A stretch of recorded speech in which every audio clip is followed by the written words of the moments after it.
Hi everyone, welcome to my channel, here to guide you today. Many of you use these videos to relax or drift off to sleep, so before we begin, please like and subscribe to the channel. By the way, where are you watching from, and what time is it? Now, settle in, get comfy, and let's begin. Story, you can't bluff now you. I let you in because I felt sorry for you, Richie. That's the truth, Jerry said, his voice dropping into a rare, almost sympathetic tone.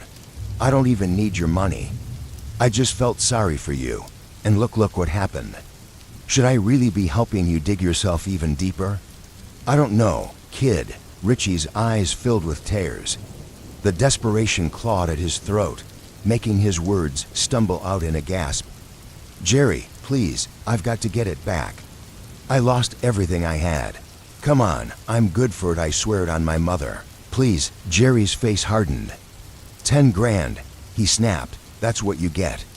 5 ain't even worth me getting my ass up off this stool. You get 10, you give me 15. And count yourself lucky I don't make it 16 for being a pain in the ass. Got it? Sure, Jerry, Richie panted, hating the pleading tone in his own voice. He couldn't seem to control it. Yeah, sure, I get it. Thank you. Thank you so much. You won't regret this. Across the room, one of the other players chuckled. Whatever he loans this dingbat, it's going to be mine pretty soon. The man sneered, prompting a wave of laughter from the table. Big Jerry's scowl silenced them almost instantly. Can it, Vinny? Jerry barked. We don't use antagonistic language at my table. You know that. And you know what? I hope the kid cleans you out, teach you some manners. Jerry hauled himself off the stool and lumbered toward a storage closet. After rummaging around for a few moments, he returned with $10,000 in chips cradled in a nicotine-stained rack. He shoved it into Richie's hands, his tone turning grim. You take these to the table, and there ain't no turning back. You sure about this, kid? Oh, I'm sure, Richie growled, his desperation alchemizing into something sharper. He slammed the chip rack onto the table and declared, "Let's play some cards, fellas." 45 minutes later, Richie found himself being escorted out the back door by Big Jerry, the older man's massive hand clamped firmly on his shoulder. Richie's mind was a haze. He wasn't sure if he was awake or trapped in some nightmarish fever dream. Surely he couldn't have destroyed himself this thoroughly, this quickly. It was insane. It couldn't be real. And yet, here he was. 7 days, Jerry said coldly, squeezing Richie's shoulder painfully. Be here by noon. Don't make me come looking for you, kid. And don't you dare show up with no money and a bunch of excuses. Richie opened his mouth to respond, but Jerry didn't give him the chance. The door swung shut with a loud, final clunk, leaving Richie staring blankly at the peeling paint. He stood there for a long moment, shivering in the icy wind, before finally shoving his hands into his empty pockets and trudging away. $15,000. How in the blue frozen hell was he supposed to come up with that kind of money in 7 days? Richie's mind raced as he walked, his chin tucked against the cold, his jacket collar pulled high. Robbery. That was a possibility. What else was he going to do? Play the stock market? But bank robbery was too risky, and convenience stores wouldn't yield enough. He'd have to hit dozens of them to come close to the amount he needed. Maybe theft wasn't the answer. He could pawn his .38 special and take the money to the racetrack, but that was no guarantee. There were always slot machines too, but no, that was idiotic. Slot machines? Are you stupid or something? Richie muttered aloud, shaking his head. A bank job was out of the question. A convenience store? Pointless. So, what then? What was left? His spiraling thoughts were interrupted by a voice from his memory, gravelly and slurred as though its owner had been drunk, and shouting over loud music. It's near the corner of Ambassador and 3rd Avenue. Weird little place sells drumcatchers and fake shrunken heads. The voice belonged to Dallas, a guy Richie had met years ago during a stint in juvenile detention. Dallas was a car thief with a cocaine habit and a penchant for sleazy strip clubs like the Blue Review. He'd been the one to mention the easy score. I know someone who knows someone, Dallas had said. his voice tinged with the kind of reckless excitement that only came with bad ideas. "There's a safe in the guy's office. Mad stacks of cash, jewelry, rare coins, you name it. The dude who runs the place, weird as hell but harmless. Old guy, always alone. It'd be easy, man. I'm telling you, easy." Richie hadn't taken the story seriously at the time. But now, as the icy wind bit at his face and the weight of his situation pressed down on him, the idea didn't seem so far-fetched. Easy money, mad stacks. He could use that right about now. It would be so easy. Richie muttered to himself, "Mad stacks. I could use some mad stacks right about now." The idea of paying off his debt and maybe even coming out ahead lit a small, desperate spark in his mind.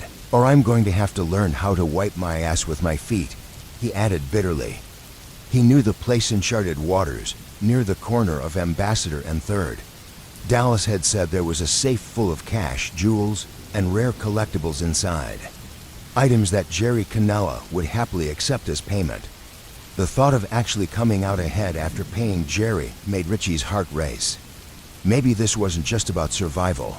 Maybe this was his chance to turn things around. "This has to be real," he yelled into the cold night air. "You better not have been bullshitting me, you crackhead." A group of rough-looking young men walking past swiveled their heads to glare at Richie. One of them snapped, "Is you talking about?" Richie froze, casting his eyes down at the sidewalk and muttering, "That's a really good question, man.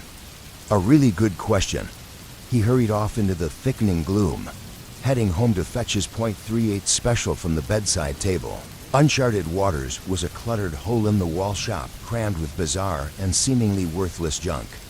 The single room was packed to the ceiling with oddities, necklaces made from mummified animal parts, incomplete mannequins, old movie posters, used clothing, moldy books about witchcraft, and candles of all shapes and sizes. The sheer volume of items was overwhelming, almost disorienting. The proprietor was a gaunt, stooped old man who introduced himself stiffly, Neville Rawlings, proprietor and a confirmed explorer of uncharted waters. "Here, have a matchbook."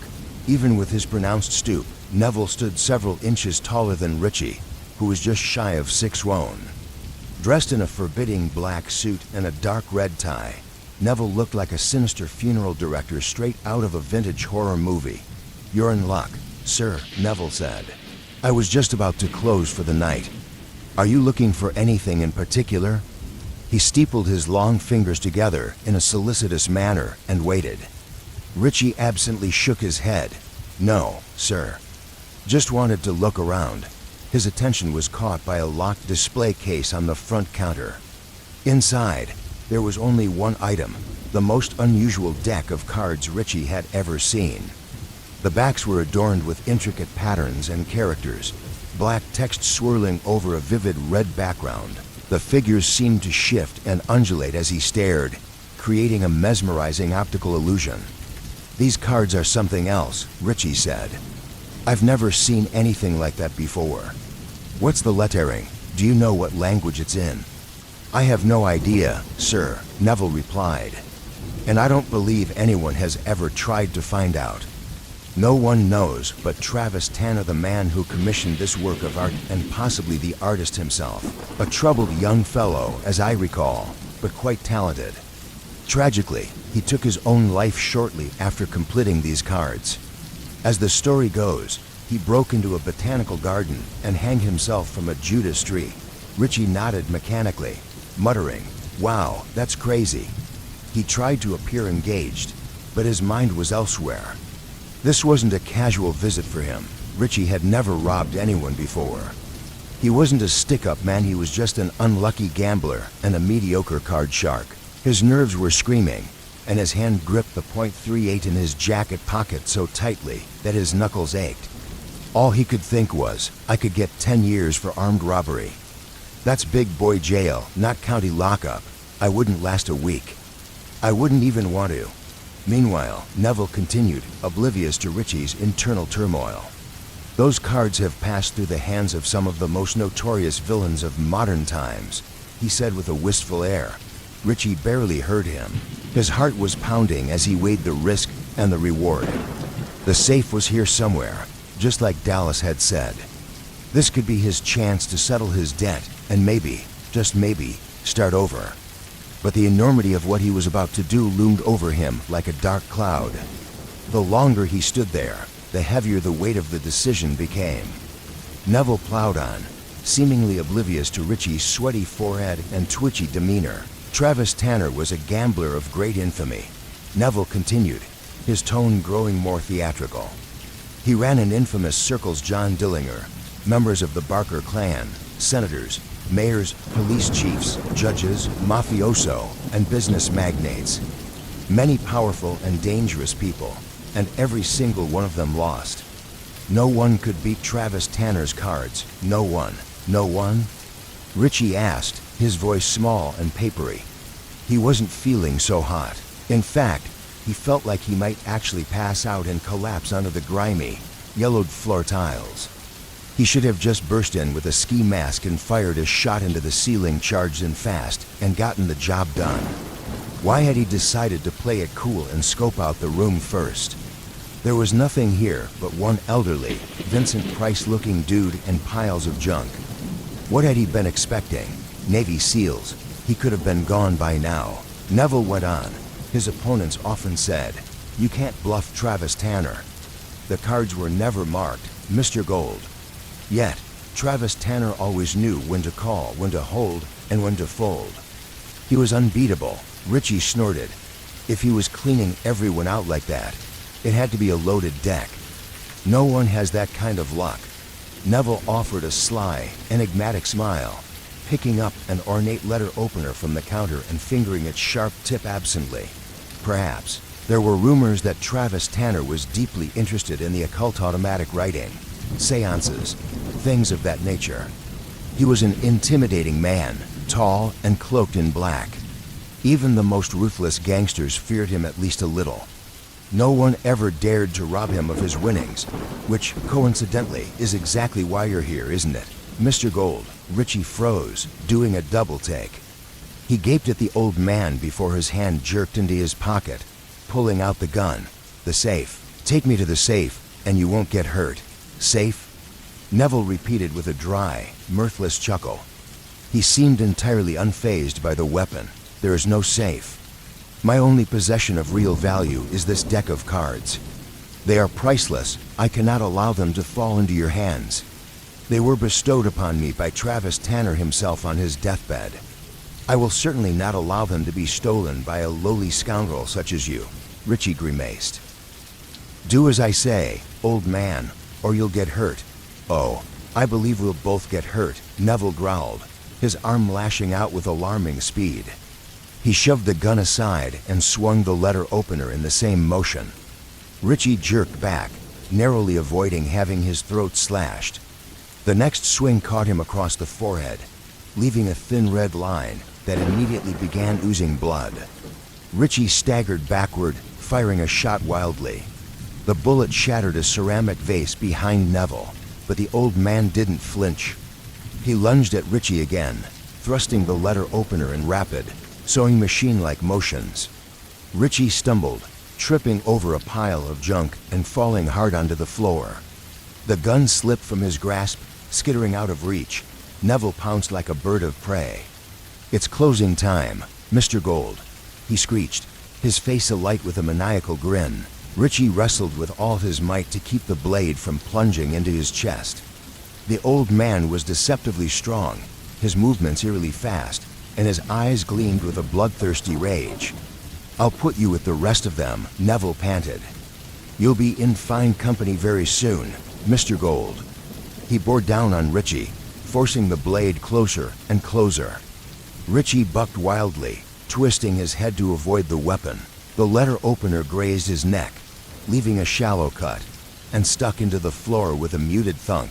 In desperation, Richie turned his head and sank his teeth into Neville's hand, biting down with feral intensity. Neville howled in pain, trying to wrench his hand free, but Richie bit harder.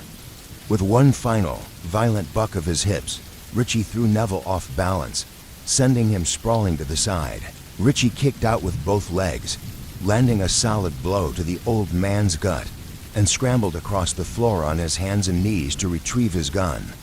"Here I come, child," Neville bellowed, his voice full of malice. "Here I come to rip out your eyes." The old man closed the distance with that same eerie fluidity, his speed belying his age. Richie rolled onto his back, the gun in a two-handed grip, and screamed as he squeezed the trigger 3 times. 3 deafening explosions shattered the tense silence. The storefront windows shivered as Neville collapsed beside Richie, a gurgling sound escaping his lips.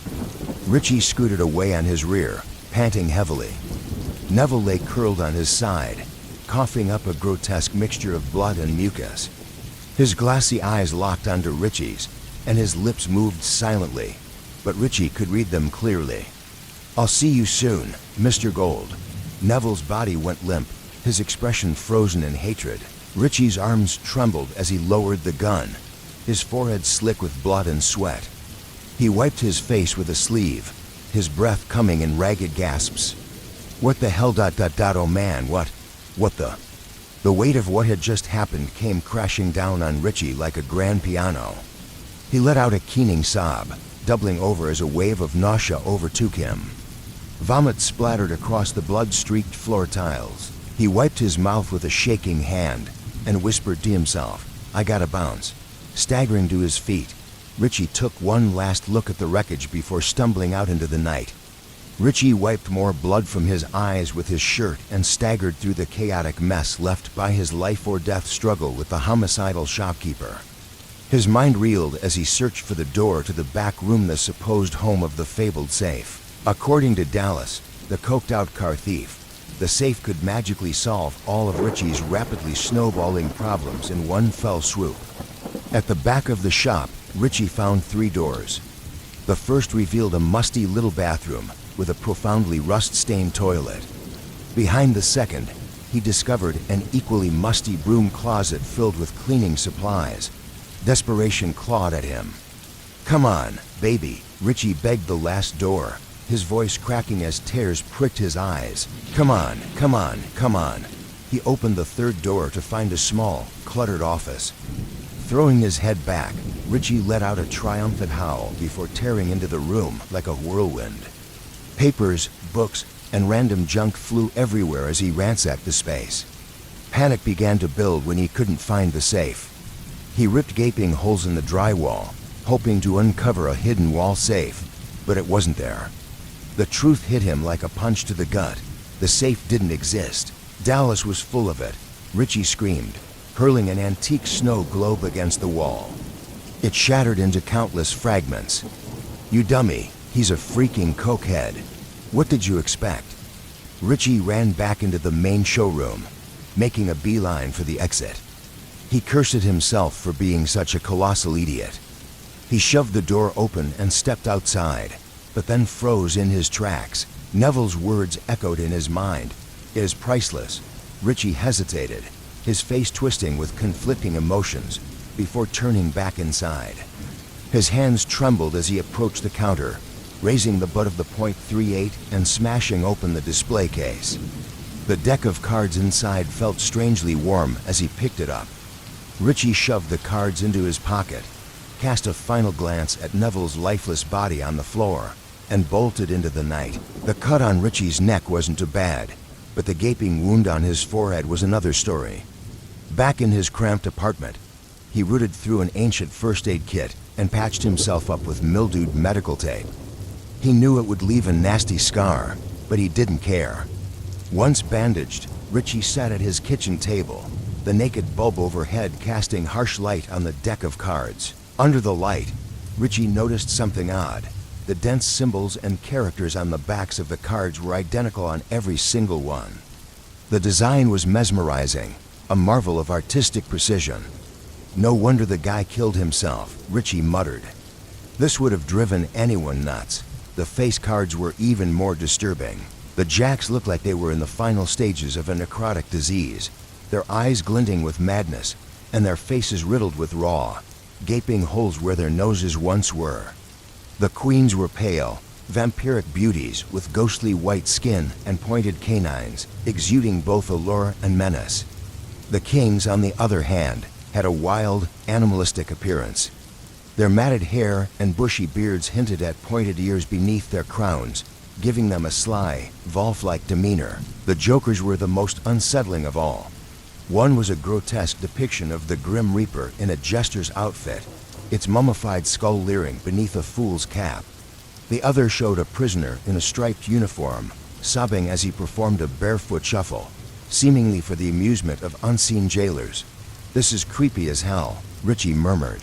The unsettling artistry extended even to the numbered cards and suits, which were drawn with a primal, talismanic quality, as if they belonged to an ancient, forgotten age. Despite their eerie appearance, the cards felt perfect in Richie's hands. They danced effortlessly between his fingers as he shuffled and dealt. It was almost as if they had a life of their own. Richie dealt a hand of 7-card stud to invisible opponents, ending up with a full house, jacks over kings. He whistled. "Well, damn, let's try her again." Another shuffle. This time, he dealt himself for 9s with a queen as the kicker. On the next hand, to pair, kings and aces. Richie stared at the cards, shaking his head in amazement. The proof was right there in front of him. These cards could make him unbeatable. If he could somehow convince a dealer to use this deck in a game, Richie knew he'd dominate. He'd clean house every single time. A grin spread across his face as the possibilities unfurled before him. "Marvelous," Richie whispered. The cards were his ticket to the big time, his escape from the hole he had dug himself into. All he had to do was play them right. The cards were incredibly the best thing to ever happen to Richie Gold in his entire miserable life. But there was something about them that felt off. They were disturbingly warm to the touch, a sensation that reminded Richie of the phrase "warm as freshly spilled blood." He shook his head, pushing the thought away. No, thank you. He didn't need to go down that road. Still, he couldn't help but wonder, if these cards were as old and well-used as Neville had claimed, why were they in such pristine condition? They looked untouched, as though they had never been handled without gloves, let alone tossed across grimy tables in smoky backrooms. It made no sense, and the thought unsettled him. Richie spread the cards out in a fan on the table and stared at them, lost in thought. "I'd always win," he muttered to the empty kitchen. "Every single hand. No one could beat me." The idea was intoxicating. The cards could change everything. He thought about pawning the .38 to scrape together a little extra cash. It was a smart move. After all, the gun was now tied to a murder investigation.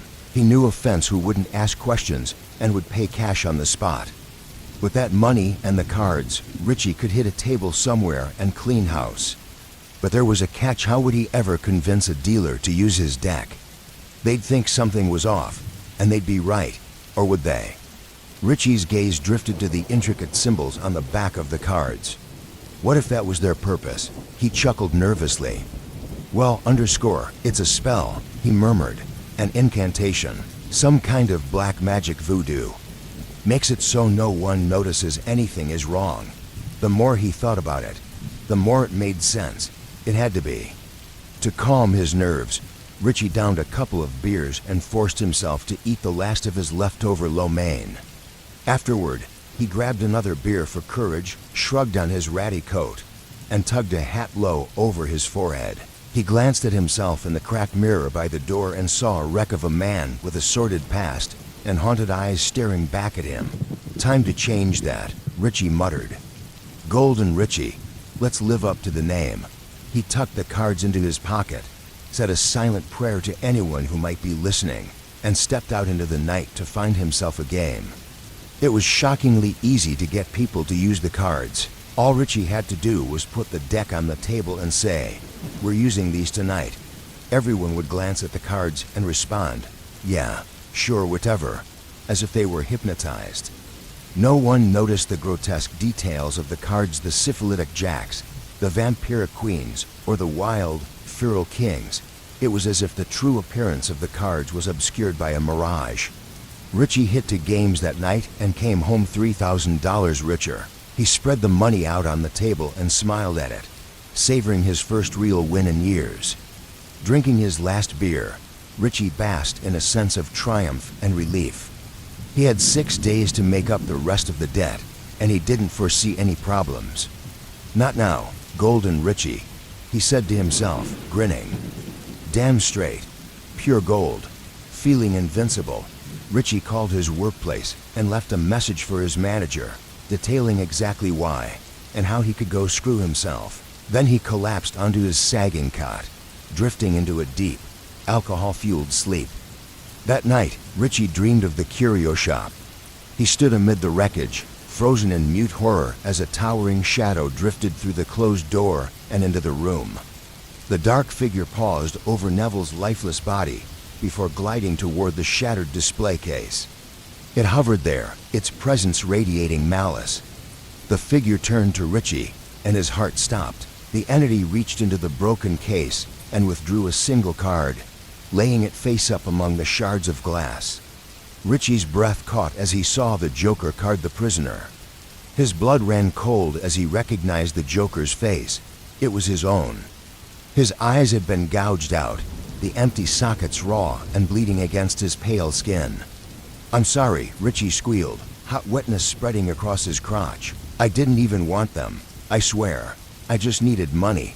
And the dark figure raised its arm, revealing what it held. "A letter opener. Here, I come for your eyes," the shadow whispered. Richie woke up screaming, drenched in sweat, his breath coming in ragged gasps. As he sat in the dark, trying to calm himself, a chilling realization struck him. The old man had somehow known his name Richie Gold even though Richie had never introduced himself. That fact sent a fresh wave of fear crawling down his spine. The rest of the week passed in a haze of frantic activity. Richie roamed from card game to card game, mopping up the competition with his new deck. He was unstoppable. Word quickly spread about Golden Richie and his inexplicable winning streak. By midweek, Richie had to rent a car to expand his search for bigger games with higher stakes. When his 7-day grace period ended, Richie had amassed an astonishing $56,000 and was banned from every card table in the county. It didn't matter. As soon as Richie squared up with Big Jerry Canella, he planned to take his show on the road, blazing a trail across the country. He envisioned a future filled with mansions, luxury cars, and a Rolex for every day of the week. Richie arrived at Canella's pawn shop promptly at noon, alone. He was dressed to impress in a 3/4 length leather jacket, Gucci sunglasses, and polished Paul Stewart derby shoes. Jerry greeted him with a wide, insincere grin and a heavy clap on the shoulder. "Well, if it ain't Golden Richie," Jerry chuckled. "Look at you, dressed to kill. But what happened to your forehead, huh? Did someone get a little upset when you cleaned them out?" "It's a shaving cut," Richie quipped, brushing Jerry's hand off his shoulder with a smug grin. "How you been, big guy? Miss me?" Jerry ignored Richie's insolence and ushered him into the back room, where the poker table was folded against the wall and the plastic chairs were stacked neatly. He crowded close, lowering his voice to a conspiratorial murmur. "I heard you've been on quite the streak. Guess your bad luck had to turn around sometime, huh?" Richie pulled an envelope from his jacket and dropped it into Jerry's hands. "Yeah, I've been doing okay. Next time you set up a game, let me know. I'll drop in and show you boys how to play some poker." Jerry's grin faltered, his expression hardening. He leaned in closer, his voice dropping to a menacing growl. "I don't know what your new hustle is, and I don't care. But if you try that around here, I'll bust your head wide open." "I don't think you would," Richie replied coolly, locking eyes with Jerry. For a brief moment, Jerry hesitated, a flicker of doubt crossing his face. Richie's transformation over the past week was undeniable. The look in his eyes was cold and predatory, something Jerry recognized from years of dealing with dangerous people. Richie Gold was no longer a hapless gambler. He had killed to get what he wanted, and he would kill again without hesitation. "Give me some room, fat man," Richie snapped, shoving Jerry aside. Jerry stumbled back, his face flushing red with humiliation and rage. "Get the hell out of here, creep," he spat, "and don't ever let me see your face again." Richie sighed theatrically, feigning disappointment. "That's a shame," he said. "I was looking forward to cleaning you out." "Oh well, plenty of suckers elsewhere. Take care, Jerry." He sauntered out of the shop with a spring in his step, the deck of cards safely tucked in his jacket pocket. Richie was no longer a loser. He was a winner, now and forever. Life was finally going his way. Feeling celebratory, Richie decided a couple of beers would hit the spot. He strolled along 3rd Avenue, window shopping and humming to himself. Eventually, he chose a quiet, clean bar and settled in at the counter. "Give me your fanciest imported beer," Richie told the bartender with a grin. "I'm trying to learn how to appreciate the finer things in life. I'm a gentleman now." The bartender gave him a tired, unimpressed look but nodded. "Sure thing, boss." Coming right up, Richie sipped his beer, relishing the quiet. The bar was empty except for him and the bartender, which was just fine by Richie. Other people, in his eyes, were either walking dollar signs or irrelevant. If he wasn't busy taking their money, he didn't need them around. To Golden Richie, he toasted, raising his glass. To 1,000 victories and 1,000 more. He took a long swallow of the overpriced lager, savoring the taste of triumph. "You seem like you're in a pretty good mood," the bartender remarked from the other end of the bar. "You win some money or something. Those threads you're wearing look brand new," the bartender remarked. "They are, and I did," Richie whooped, pounding his fist on the bar with glee. "I've been at the bottom for so long, but now I'm on top. I'm a winner, you know what I'm saying." "Not really," the bartender grunted. "To be honest, I don't get many winners rolling through here at noon. Richie paused, unsure if the bartender was mocking him. Being the butt of someone else's joke was supposed to be a thing of the past. A hot flare of anger rose in his chest, but he quickly drowned it with another swig of beer. Screw it, who cared what some bartender thought? Richie was finally golden, and nothing could change that. "Mind if I smoke in here?" Richie asked. The bartender shrugged. "Not supposed to, but whatever." He slid a pack of matches down the bar, and Richie lit his cigarette with immense satisfaction. Perhaps he'd start smoking fine cigars, why not? He'd look good with a cigar. He'd look. Richie's eyes wandered to the matchbook in his hand, and the words on the front froze his brain mid-thought.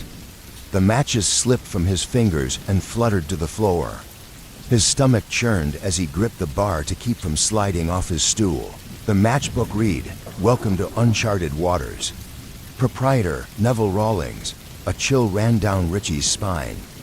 He'd seen this matchbook before. "Welcome back, Mr. Gold," the bartender croaked. Richie looked up, and his breath caught in his throat. The bartender was no longer an ordinary man. He was Neville Rawlings, his aquiline features mottled with decay. His once white dress shirt was now a crusty, blood-stained brown, and his skeletal grin sent shivers through Richie's entire body. Neville plucked a familiar letter opener from the bar and grinned. "You were looking to join a card game, I believe," he rasped. "I happen to know someone who's also been searching for a game, Mr. Gold. Would you like to meet him?" Richie made a strangled sound, terror gripping him as hot piss soaked his pants. He suddenly realized that he wasn't in a bar at all. He was sitting at the counter of Neville's curio shop, the same blood-spattered mess he'd left behind after his failed robbery. The shop was cloaked in shadow, and the air reeked of rot and decay. Richie bolted for the door, but ran straight into something large and immovable. He let out a tiny shriek and staggered back, his mind a whirlwind of panic. The shadow coalesced into an imposing figure man in a long black cloak with a silver skull adorning his hatband. He was tall and powerfully built, his presence radiating menace. A cruel sneer twisted his lips beneath a heavy mustache, and his eyes burned like embers of hellfire. "Good day to you, sir," the man drawled lazily in a southern accent. "My name is Travis Tanner, and I believe you took something that doesn't belong to you. I'm here to take it back. I don't have them with me." Richie squeaked. "I'd have to go get them." Travis raised an eyebrow and slowly shook his head. "You can't bluff Travis Tanner, son. Not at the table, not anywhere. They're in your pocket. Hand them over." Lickety-split. Richie's hand trembled as he fished out the deck of cards. Tanner plucked the deck from Richie's grasp with a faint grimace of distaste and tucked it into his cloak. "You're a pissant," Tanner growled. "A lowlife, bottom-feeding pissant. That's what you are. This is a nightmare," Richie sobbed. "This isn't real. You killed my faithful servant," Tanner said, his voice tinged with wonder. "You should have died right then and there. That was the last bit of real luck you ever had, my friend. Because the moment you laid your dirty hands on those cards, it was over." Neville's decaying corpse shambled forward, letter opener in hand. Richie fell to his knees, his hands raised in supplication. "Aren't we supposed to play for it?" he shrieked. "Come on. Let me play for it. Just one lousy hand." "You already did," Tanner said coldly. "You lost." Richie looked down at his hands and saw 5 cards splayed out.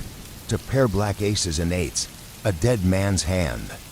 The kicker was the Joker card, depicting the dancing prisoner from Richie's nightmare. The Joker's face was his own, its eyes torn out, the raw, bleeding sockets stuck against pale skin. Tanner revealed his hand, a royal flush. The face cards in Tanner's hand were all pointing at Richie, their laughter echoing in his ears. "Please," Richie whispered. "Please don't do this. Winner takes all." Tanner grinned. Neville surged forward, and Richie screamed. Tanner stood in the background, shuffling his deck with fluid ease as if he were waiting for the show to begin. Neville raised the letter opener, and Richie saw the glint of the blade in the dim light before everything went black. "Thank you for joining me tonight, and I hope to see you back here next week. Until then, listeners, stay spooky. If it's darkness you're after, listener, your search is over. But let it be known, you haven't found the darkness has found you."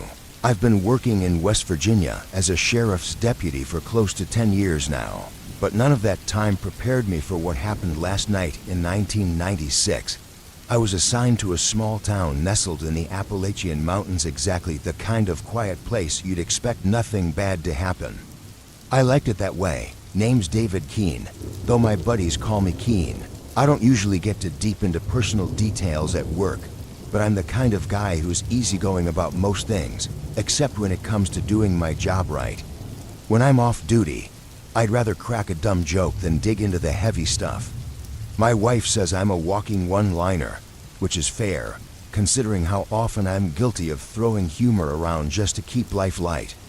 Not that last night, though. It started simple enough. I was on the night shift, doing routine patrols through the back roads, which, if you know anything about this place, are more like dirt trails carved between endless hills and thick forests. It's a quiet beat, and sometimes the radio is the only thing that keeps you company. But I like the solitude. People around here don't cause much trouble, and most nights nothing happens. Until last night, I would have said uneventful was the best word for this job. I got a call on the radio around 11 p.m. Dispatch said there was a car parked on the side of Route 16 near the Devil's Fork area.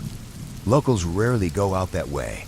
The road's not even paved, and it's mostly used by folks heading to hunting cabins deeper in the hills. That's why it stood out. A vehicle abandoned on that road late at night could only mean one of two things. Someone got lost, or someone got into trouble. I cracked a joke to dispatch. Maybe they broke down and ran off after realizing the Appalachian boogeyman wasn't just a campfire story. The reply came back with a chuckle, and I set off to check it out. I wasn't laughing long. I arrived at the scene about 20 minutes later. The car was an old Buick, looked like it had seen better days. Rust on the fender, cracked windshield, but nothing to suggest an accident. It was just sitting there, headlights off, engine cold. I ran the plates, and they came back to a guy named William Grady, a local name. I looked around, figuring maybe Grady had gone into the woods to relieve himself or find help. People can be stubborn about walking the miles back into town, but something didn't feel right. Call it cop's instinct, but the air was too still, too quiet. No wind, no rustling in the trees, not even the sound of crickets. If you've spent enough time in the woods, you know when something's off. I grabbed my flashlight and stepped out of the cruiser, calling out for William. Nothing. I tried again. Still nothing. I shined the light around the car, looking for signs of life. That's when I noticed it. There were marks on the ground. They weren't tire tracks or footprints, more like something heavy had been dragged from the car and into the woods. I've seen plenty of weird stuff in my time, but the way the dirt was disturbed, it didn't look like a normal struggle. No shoe prints, just these long grooves carved through the soda like claws or hell. I don't know. All I knew was that this wasn't right. I called it into dispatch, but I didn't get a response. No static, no nothing, just silence. I stood there for a second, staring into the blackness between the trees. I'm not one to spook easily, but something about that silence got to me, like the whole forest was holding its breath. I almost thought about waiting for backup but I couldn't shake the feeling that if I didn't move now, something would happen that I couldn't fix later. So I followed the marks. The trail led me about 50 yards into the woods, the beam of my flashlight barely cutting through the dense trees. I felt the dampness of the ground sink under my boots as I walked. My pulse picked up, but I kept moving. The drag marks became clearer as I went deeper, leading to a clearing where the ground had been torn up in patches. That's when I found him. William Grady was lying face down in the dirt, his limbs at odd angles, like something had tossed him around before leaving him for dead. Blood soaked his shirt and pooled beneath him. I knelt to check his pulse, but it was obvious the guy had been dead for a while. His body was cold, but it wasn't the state of his body that got to me, it was what had been done to him. His arms had been slashed up so badly that the skin and muscle were hanging in ribbons, torn like someone or something had shredded them with ease. There were bite marks along his side, but they weren't from any animal I'd seen. These weren't sharp like a wolf's or jagged like a bear's. They were wider, like the mouth of whatever bit him had a flat edge, or like its teeth had never developed the way they should have. It was strange, even for the animals in these parts. I stared at him for a second too long, the reality of it sinking in. I couldn't make sense of what I was seeing. Then I heard it, the first sound I'd heard since stepping into those woods. It wasn't close, but it was distinct, a scraping noise, like claws or something heavy being dragged along the ground. I felt my stomach flip, my breath catch in my throat. I turned the flashlight toward the sound, but it only caught the edge of trees swaying in the wind, or at least what I thought was the wind. I don't panic easily, but I'll be honest, something about that sound sent a chill through me I hadn't felt since I first started this job. It wasn't fear exactly, but something worse, like the feeling you get when you're about to step into a dark room knowing there's something waiting on the other side. I kept my hand on my holster, ready to draw if I had to, but that sound kept getting closer. I don't know what it was, but every instinct I had told me to get out of there, fast. Before I could react, something rushed past me, fast as a blur.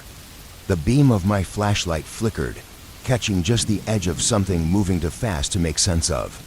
I stumbled back, my pulse pounding in my ears. Whatever it was huge, and it was fast. I tried to track it with the light, but it was gone before I could get a good look. The only thing I could make out were more of those drag marks, but now they were fresh, leading deeper into the forest. I did the smart thing. I turned around and booked it back toward the car. I'm not proud of it, but if you'd been there, you would have done the same. Whatever it wasn't something I could take down with a gun, not alone. Back at the car, I tried the radio again, but still nothing. I felt the tremor in my hand as I gripped the receiver. In all my time on the force, I'd never been scared like that. But something about what I saw in those woods, what moved past me, there was no making sense of it. I had to assume it was something wild, maybe sick, something that escaped whatever pit in nature it crawled out of. But that didn't explain Grady. I was halfway through reporting what I'd seen when I heard the sound again. This time it was behind me, closer. Something was moving through the trees, fast but steady, like it knew exactly where I was and didn't care if I heard it. I drew my weapon, backing toward the car, and that's when I saw it. Whatever it was stepped out from behind the trees, just enough for the moonlight to hit it. It was about 7 feet tall, hunched, with long arms that ended in blunt claws. Its skin looked almost leathery, like it had been scorched or never fully developed, like something trapped between human and animal. But what struck me most was the way it moved, almost like it had learned to walk upright. But it wasn't natural for it. I pointed the gun at it, yelling for it to stay back, but it didn't flinch. It just stood there, staring at me, silent. I didn't wait for it to make the first move. I fired 2 shots, both hit center mass, but it didn't go down. It staggered back, snarling, but it didn't fall. Instead, it let out this low, horrible sound, like it was mad I even tried to stop it. Before I could get off another shot, it lunged forward.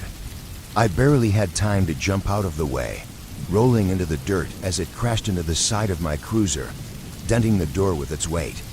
I scrambled to my feet, heart pounding, but it was already circling around me. My mind was racing, my hands were shaking, but I didn't freeze. Training kicked in. I aimed again, this time for its head, and fired. The shot hit its shoulder instead, and it let out another sound, more furious than before. But this time, it didn't attack. It turned and bolted back into the woods, disappearing as quickly as it came, leaving nothing but those same drag marks in the dirt. We tried filing the paperwork as best we could, calling it an animal attack to keep things from spiraling. Officially, the report mentioned wild dogs or a bear, but those of us who were there that night knew better. We had an unspoken agreement to leave out the real details. No one would believe it anyway. A few days after the incident, the sheriff's department cordoned off Devil's Fork and nearby areas, setting up warning signs.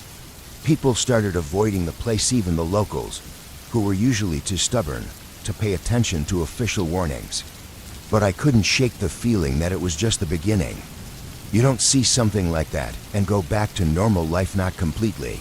One evening, about 2 weeks after the attack, I was working a quiet shift when I got a visitor, old man Jasper, one of the town's oldest residents. He came by the station unannounced and silent as a ghost. He didn't say much, just walked in, tipped his hat, and sat across from me.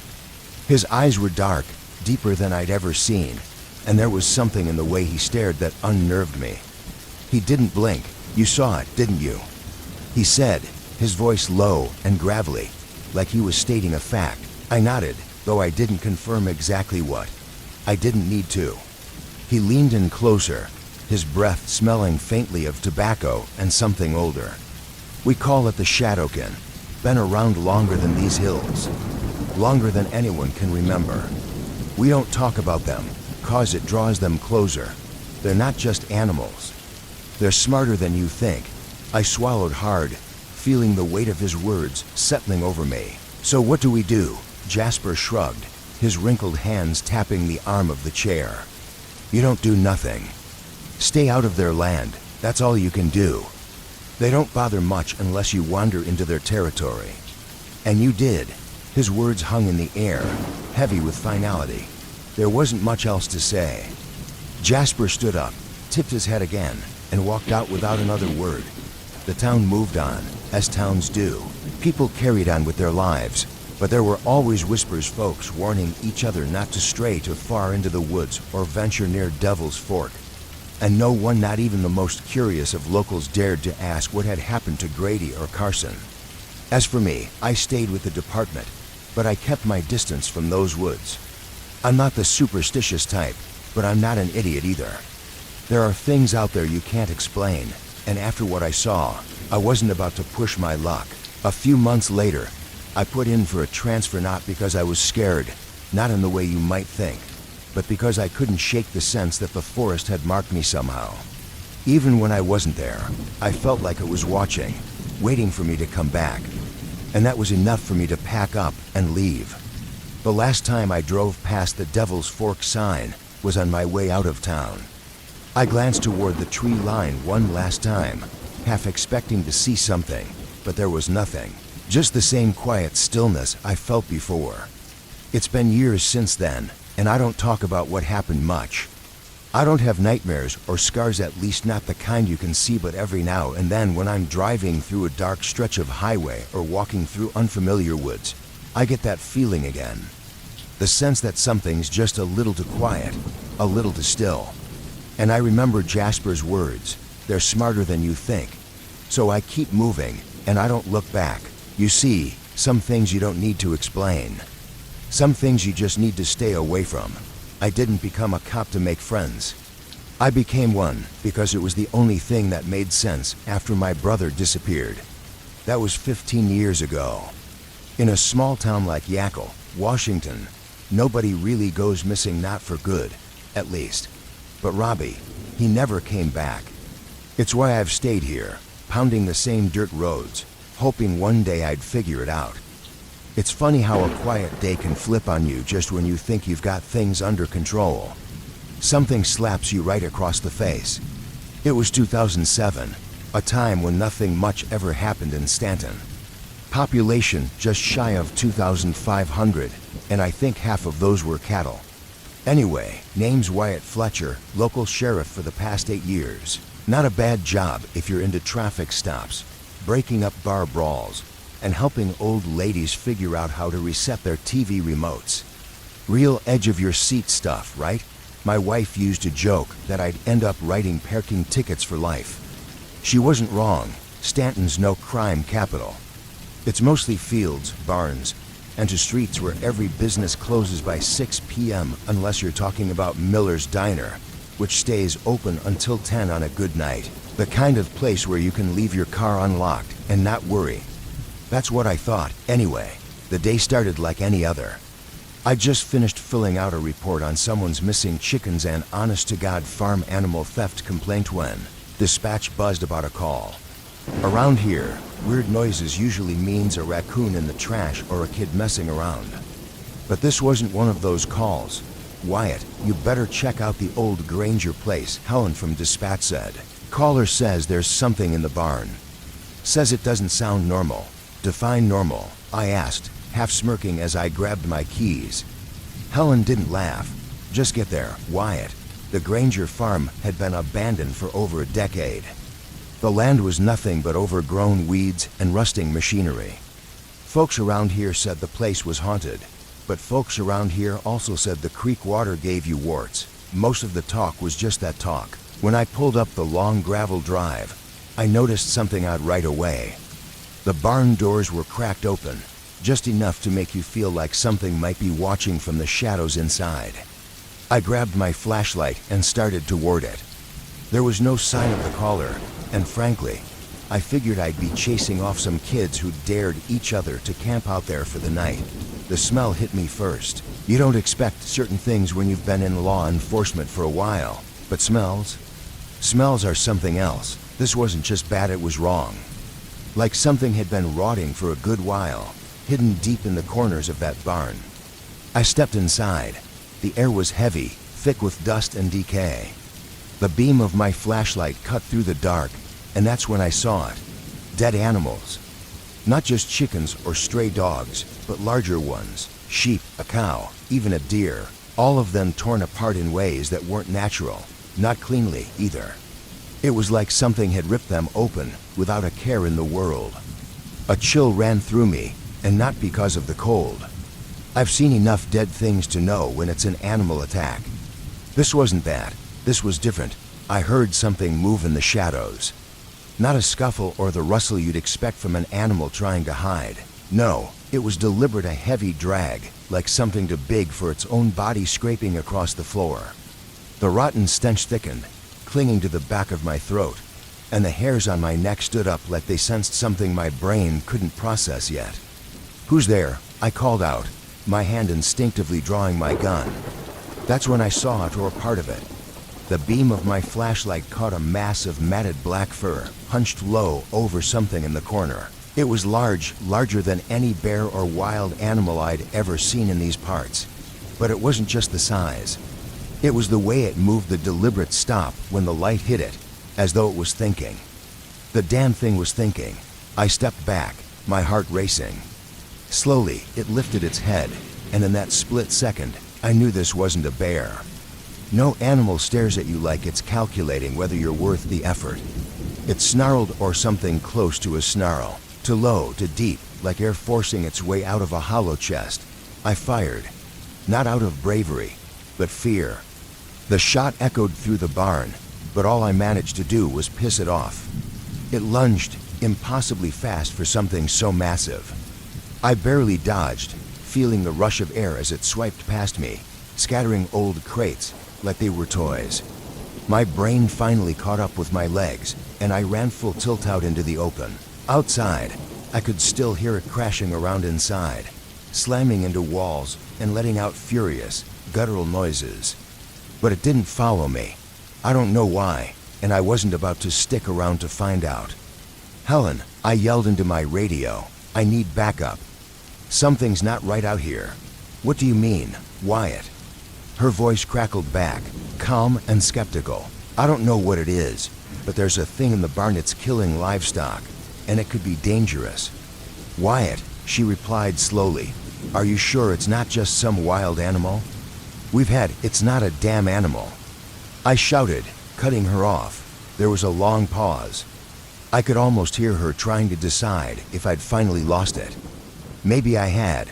I'll send Hank your way," she said at last. "He'll be there in 20 minutes felt like a lifetime." I paced near my cruiser, gun still in hand, half expecting the thing to come tearing through the barn doors. But it didn't. When Hank arrived, he took one look at me, sweaty, pale, and still shaking, and raised an eyebrow. "Wyatt, you okay? What the hell's going on?" "You need to see this," I muttered, motioning toward the barn. We walked back together, Hank leading this time. I wasn't about to face that thing again without someone else to see it for themselves. The smell hit him first, and I saw the unease creep into his expression. But when we stepped inside, we both froze. It was gone. The animal carcasses were still there, scattered like trophies, but whatever had been in the barn had disappeared. There was no trail, no blood, no sign that it had dragged itself out. "Jesus," Hank muttered, glancing around. "What the hell did this?" I shook my head. "I don't know, but it's not here now. We filed the report as an animal attack. What else could we do? People don't believe in monsters." Hell, I didn't either, not until that day. I spent the rest of the week on edge, waiting for anything to turn up. But nothing did. No sightings, no bodies, no more dead animals. It was like the whole thing had been wiped clean, but I knew better. I knew the day was going to be rough when the donut shop ran out of glaze. That's the kind of omen that makes you wonder if you should just call it quits early. But no, I still had a job to do. Been at it for 12 years here in Craven Springs, West Virginia. Name's Billy Garber, small-town cop, born and raised. Craven ain't big, but it's home. You know, the type small enough that everyone's in your business. And if you don't wave to Mrs. Hill at the corner store, your mama will hear about it by lunch. Not much happens here except the occasional drunk at the mine or a bar fight at Rosie's. Lately, though, it had been too quiet. So when the call came in about something going down in the woods off Pike Hollow Road, I didn't hesitate. Figured it was just some kids messing around. By the time I got out there, the sky was a dull gray, like it couldn't decide whether to rain or just stay miserable.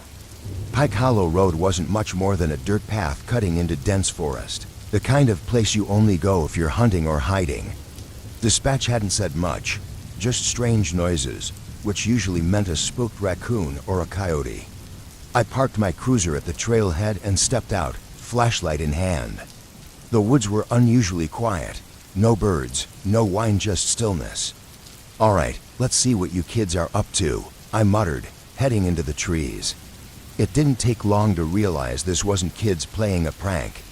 About 100 yards in, I found a boot. Not a sneaker, a real hiking boot. Heavy duty, great, lost hiker, I muttered. But when I picked it up, it was still warm. The unease hit me like a punch. A smear of blood on a nearby tree confirmed that this wasn't just a lost hiker. I parked my cruiser at the trailhead, stepped out, and gave a quick look around. The woods were dense here, thick with pine and underbrush that didn't see much sun. Quiet, too, in a way that didn't sit right. Even the birds seemed to be holding their breath. "All right, let's see what you kids are up to," I muttered, grabbing my flashlight and heading into the woods. It didn't take long to realize this wasn't some teenagers playing a prank. There was something off, not just the quiet, but something deeper. About 100 yards in, I found a boot. Not a kid's sneaker, a real hiking boot. heavy duty, and meant for rough terrain. Great, lost hiker, I said, shaking my head. But when I picked it up, it was still warm. I kept walking, now more alert, the kind of alert that gnaws at the back of your mind, telling you something's out of place, but you can't quite put your finger on it. A few minutes later, I spotted something else, a smear of something dark on the trunk of a tree. Blood. Suddenly, the woods didn't feel peaceful anymore. I wasn't armed. Yeah, I know, a cop without a gun. But in Craven Springs, you don't usually need one. The last time I used mine was to scare off a coyote messing with some cattle. My service pistol and bulletproof vest were back at the station, locked up, because I hadn't thought I'd need them for a simple call about noises in the woods. Big mistake. The deeper I went, the worse it got. I found more blood, not splatters, but streaks like someone had been dragged. The trail led further into the woods, where the trees grew thicker and the light barely made it through the canopy. That's when I heard it. A sound that wasn't quite human and wasn't quite animal. A low, gurgling grunt, like something choking on its own breath. "All right, Billy," I whispered to myself, my voice shaking. "Just figure out what it is, call it in, and get out. No need to be a hero." I pushed through the underbrush, my flashlight flickering in and out, casting weird shadows that made the trees look like they were closing in on me. Then I saw something that made me stop dead in my tracks. At first, I thought it was a large deer or maybe a bear. But no, this thing was wrong. It had the size of a grizzly, but its limbs were too long, too gangly, like a spider with skin stretched tight over bones. The head was misshapen, like someone had taken a wolf and smashed its face in. But the worst part was its mouth, a gaping hole lined with sharp, jagged teeth. Nothing about it was natural. It was dragging something, someone, a body. I froze, my breath caught in my throat. Every instinct I had screamed at me to run, but I couldn't move, not with this thing standing there, gnawing on the mangled body like it was a chew toy. It hadn't seen me yet. Thank God. I slowly backed up, praying the crunch of dead leaves underfoot wouldn't give me away. That's when it looked up. For a split second, we locked. Not eyes. I didn't see eyes. Whatever it had, it knew I was there and it didn't like being watched. I turned and ran. I could hear it crashing through the woods behind me, its heavy footfalls shaking the ground. My heart pounded in my ears, my legs burning as I pushed myself faster than I ever thought possible. But I knew I wasn't going to make it.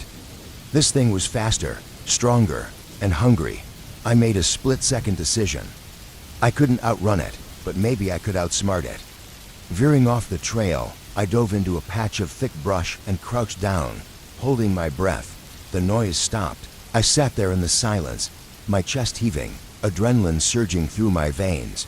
For a moment, I thought I'd lost it. Then I heard its slow, deliberate footsteps. It was searching for me, hunting me. I had to get back to the cruiser, back to something metal and solid. The radio. I could call for backup. I just needed to move without it hearing me. Crawling through the underbrush, I realized the sound of its footsteps was growing distant. Maybe it was giving up, or maybe it had found another victim. Either way, I didn't care. All that mattered was getting out alive. After what felt like an eternity, I finally made it back to the trail. The cruiser was still a ways off. I was about to make a break for it when I heard a scream. Not human, not animal, something in pain. Against every instinct I had, I stopped. I looked back. "What the hell are you doing?" I muttered to myself, "Just run." But something made me freeze again. Maybe it was the thought that if I ran, I'd lead it back to town and someone else would get killed. Or maybe it was the fact that I'm a cop and it's my job to protect people. I don't know, but I turned back. The thing was standing over a body, thrashing like it was wounded, its chest heaving with each breath. There was another man, not dead, but barely clinging to life, sprawled out at the creature's feet. He had a hunting rifle slung across his back, and I realized in a flash what must have happened. He'd shot it. He'd actually wounded the thing. I didn't think. I just acted. Rushing toward the man, I grabbed the rifle off him and, without even aiming, fired a shot straight into the creature's chest. It screamed a high-pitched wail mixed with the gurgling of blood. It stumbled backward, collapsing into a heap of limbs and fur. It wasn't dead, but it wasn't getting up anytime soon. I dropped the rifle, shaking, and bent down to check on the man. He was barely conscious, bleeding from deep gashes across his torso. "You all right?" I asked, even though it was obvious he wasn't. He coughed, blood dribbling down his chin. "That thing," he managed to rasp before his eyes rolled back in his head. I looked at the creature, still twitching on the ground, its breath shallow. Whatever it was dying, and I was glad for it. We never did find out what that thing was. The doctors patched the guy up, but he didn't make it through the night. Didn't matter, though his story died with him. And the thing? Well, it didn't exactly vanish, but it didn't stick around for long either. They carted it off to some lab upstate for testing, whatever that means. But I'm still here, back in Craven Springs doing my job. Small town life doesn't change, not really. People still wave when they pass by, Mrs. Hill still gossips at the corner store, and kids still find stupid ways to get themselves into trouble. But me, I don't go near those woods anymore. I leave that to the next guy. My luck ran out the minute I stepped out of that coffee shop on Main Street. The brisk wind that blew down the empty street didn't belong in mid-May, and it made me glance at my watch like it could explain the sudden chill. It was 1997, Somerset County, Pennsylvania, mid-afternoon, and I was supposed to meet my partner to go over some reports. My name's C. Porter, and I'd been on the force here for 9 years. In all that time, I'd believed Somerset was the kind of place where nothing happened. Petty crimes, drunk brawls outside dive bars, the occasional wandering stray, that was the extent of it. It was the type of town where you could set your watch by the monotony. Quiet, predictable, and frankly boring. At least, that's what I thought before that day. I wasn't a kid with big dreams growing up. I didn't imagine myself solving homicides in the big city or chasing criminals in high-speed pursuits. I just wanted to get by, to stay out of trouble. My dad used to say my smart mouth would get me nowhere, and maybe he was right. But what he didn't understand was that being sharp and sarcastic wasn't a flaw, it was survival in a place like Somerset.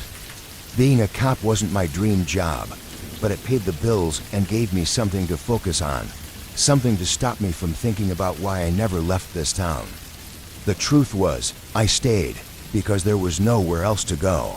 I was on my way to the station, rolling my eyes at the thought of another dull shift when the call came through. The radio crackled to life, breaking through the hum of my cruiser's engine. Dispatch to all units. Missing hiker reported near the old quarry. Last seen around the backwoods trails. Calls like this weren't unusual. People wandered off trails all the time, got turned around, and needed someone to hold their hand back to civilization. Usually, it ended with a lecture and a promise to stay on the path next time. But this call felt different. The old quarry wasn't a place anyone went willingly. It had been fenced off for years after a string of accidents. The terrain was treacherous, all sharp drop-offs and unstable ground. You'd have to be either clueless or reckless to wander in there. By the time I pulled up to the trailhead, the bad feeling in my gut had settled in. There was something off about this place that day. The woods loomed dark and heavy, the trees leaning toward each other as if whispering secrets. Frank, my partner, was already there, map in hand and a frown on his face. He was a solid guy, the type who could eat his weight in donuts and still outpace everyone else in a foot race. But today, even Frank looked uneasy. "Cal," he said, not bothering with a greeting, "this doesn't sit right. Kid's been missing for over a day, no sign of him. His family says he doesn't know a compass from a can opener, and there's no reason for him to be out here. We decided to split up." Frank took the perimeter while I headed deeper into the woods. The further I went, the quieter it became. No birds, no whine, just the crunch of leaves under my boots and the steady rhythm of my own breathing. That's when I found it. A pile of clothes, shredded and scattered, like someone had been yanked out of them. No blood, no signs of a struggle, just fabric hanging from the branches like a warning. I crouched down, examining the ground around the clothes, trying to make sense of it. "Frank," I said into my radio, keeping my voice steady. "I found something. Looks like static." Then, faint and broken, Frank's voice came through. "Cal, you've got to. It's not." The radio went dead. I stood, my heart pounding. Frank didn't scare easily, and the fear in his voice was enough to set my nerves on edge. I tightened my grip on my flashlight, its beam cutting through the oppressive darkness as I made my way toward where he'd been searching. The trees seemed to press closer the deeper I went, their branches intertwining overhead like the ribs of some ancient beast. The air was too still, too heavy. Every step felt louder than it should, the sound of leaves crunching beneath my boots echoing in the unnatural silence. "Frank," I called, my voice swallowed by the stillness. Nothing. I kept moving, my pulse racing with every step. This wasn't my first missing persons case, but it was the first time I felt like I might end up as one myself. When I reached the clearing, I knew something was wrong. Frank wasn't there, but something else was. A body, or what was left of one, lay in the center of the clearing. It was mangled, torn apart in ways I couldn't comprehend. Blood soaked the ground, pooling around scattered pieces of flesh and bone. I didn't need to be an expert to know this wasn't the work of any human or any animal I'd ever seen. The air grew colder. I could feel it watching me. Whatever had done this was still out there, hidden in the shifting shadows of the trees. I scanned the tree line with my flashlight, the beam trembling as I moved. The shadows seemed to breathe, shifting in ways they shouldn't, and then I saw it. I could recognize it had the posture of a dog, but the bulk of something far larger. Its skin stretched tight over muscle and bone, and its face, no, its head was wrong. The teeth were jagged and mismatched, like a shark's, jutting out at odd angles. But the worst part wasn't how it looked, it was the sound it made. Not a growl or roar, but a wet, raspy rattle like air struggling to scrape in and out of its lungs. I took a step back, and it moved fast, too fast. I barely had time to draw my sidearm before it was on me. The impact slammed into my chest, knocking the wind out of me and sending me sprawling onto the ground. My gun flew from my hand, disappearing into the underbrush as I scrambled to my knees. The pain hit next. Claws ripped into my shoulder, searing and hot like a blade carving through me. I tried to kick it off, but the thing was relentless. Somewhere in the chaos, I heard a woman's voice, sharp and commanding. Then came the crack of a gunshot. The creature let out a guttural scream, not a growl, but something raw and primal, and it recoiled, darting back into the darkness of the trees. My vision blurred, and for a moment, I couldn't tell if it was the pain or the blood loss that made everything tilt. When I finally managed to pull myself up to my knees, I saw her. She was standing there, rifle in hand, dressed in torn camouflage. Her face was hard, determined, and she kept her eyes trained on the tree line, like she expected the thing to charge back at any second. "Get up," she barked, yanking me to my feet. "We need to move. Now." I didn't argue. She half dragged me through the forest, her rifle never lowering as we stumbled forward. I didn't bother asking who she was or how she'd known to show up. There'd be time for questions later if we lived. After what felt like an eternity, we burst out of the woods and into the clearing near my patrol car. I collapsed against the hood, clutching my shoulder as blood seeped through my shirt. The woman scanned the edge of the trees, her rifle still steady. What the hell was that thing?" I gasped. She didn't look at me. "You don't want to know," she said, her voice flat and final.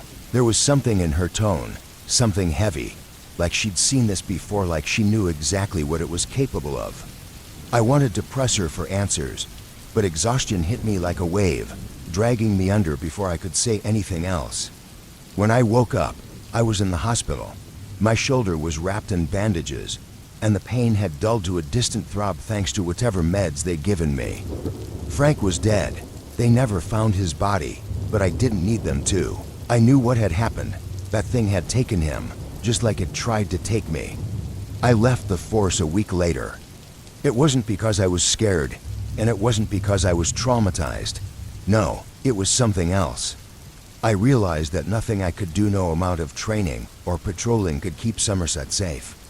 The woods weren't safe, and no amount of policing was going to change that.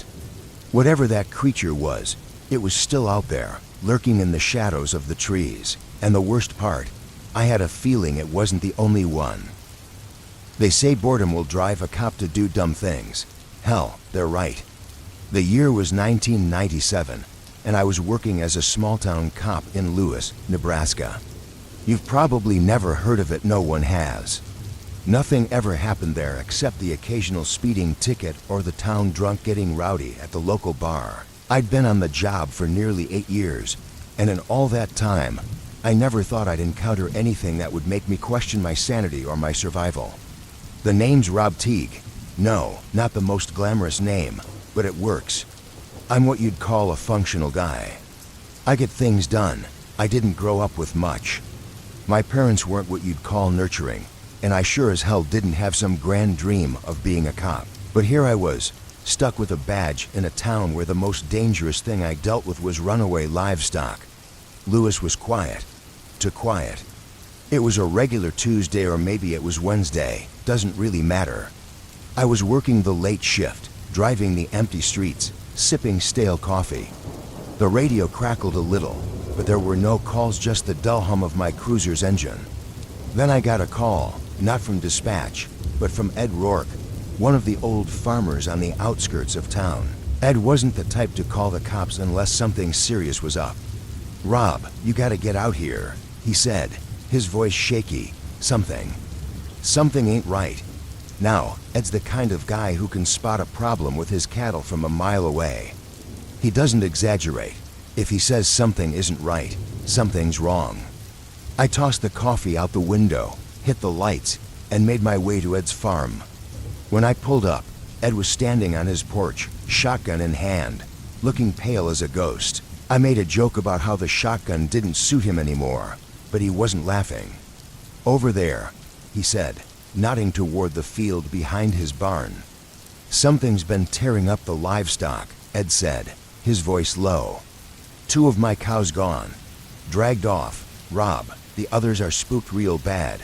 Ed wasn't one to exaggerate. A man of few words, and those few always meant something serious. I wasn't about to dismiss him like some city slicker. I grabbed my flashlight and gun, gesturing for Ed to follow. We headed out toward the field. The grass was trampled, a path leading into the woods bordering his property. Deep gouges scored the dirt, like something had dragged heavy bodies away. But no blood, no tracks, just weird, deep grooves clawed into the earth. "You sure it wasn't a wolf?" I asked, though I knew damn well we hadn't had wolves around here for decades. "I know what a wolf looks like," Ed muttered. "This ain't no wolf. Whatever it is, it's big and smart." We followed the trail, and the deeper we got into the woods, the heavier the air seemed to feel. Like the forest itself didn't want us there. You ever get that feeling like you're being watched?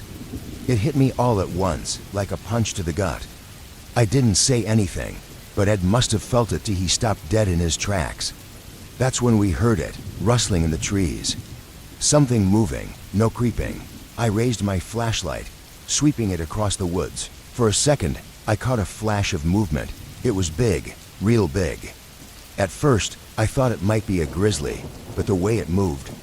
No bear moved like that low to the ground, crawling, jerky and unnatural, like something out of a nightmare. "Jesus Christ," Ed whispered, clutching his shotgun tighter. The thing, whatever it was, bolted. It moved fast, too fast for something that size, and disappeared into the trees. But the feeling of being watched didn't leave. It lingered, just out of reach, like it was waiting. "We should go back," I said. Ed nodded, and we started back toward the farm, picking up the pace. I kept glancing over my shoulder, half expecting the thing to charge us. It didn't, at least not yet. When we got back to the house, Ed slammed the door behind us, locking it and double-checking the windows, like that would stop whatever was out there. "What the hell was that thing?" he finally asked. "I don't know," I said, and I wasn't sure I wanted to. "Look, I'll file a report, maybe get some of the boys to do a sweep of the area tomorrow. But you need to stay inside tonight." Ed just nodded, staring out into the dark. I left Ed's place and drove back to town, but the whole way I couldn't shake the feeling that something was wrong. It wasn't just because I'd seen something impossible, it was the way it moved, the way it felt like it was waiting. Back at the station, I sat down to write the report, but I didn't get far.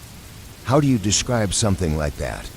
Unidentified large animal, possibly a bear, yeah, right?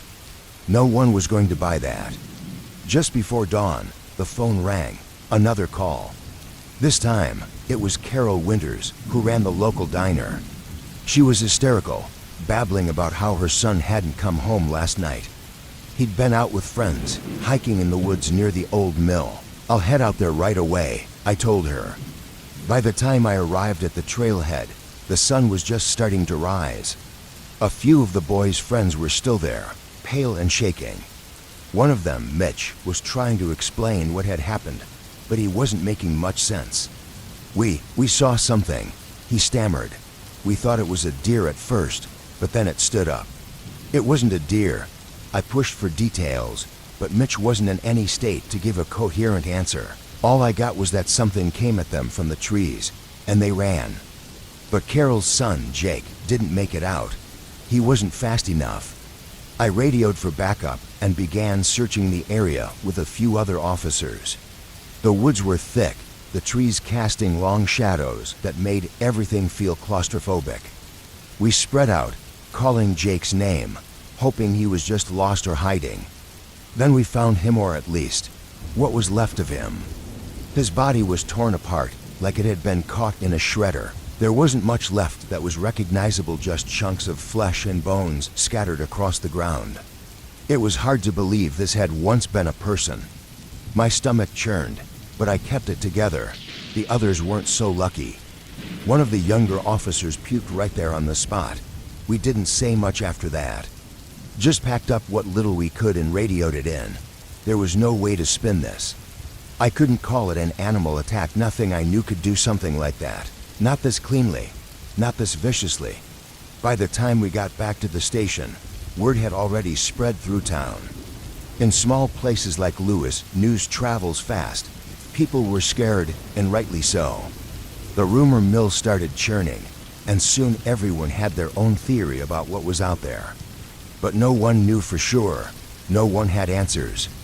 That night, I stayed up with my gun by my side, staring out the window of my apartment. Every little noise outside made me jump. Every creak of the floorboards, every rustle of wind. Then, around 3 a.m., I heard it. A low, dragging sound, like something heavy being pulled across the dirt. I didn't want to look, but I had to. Heart pounding, I slowly moved to the window and peeked outside. There, just at the edge of my porch, was something I couldn't quite make out. It was dragging one of the Bada's Jake's body across the ground, like it was nothing.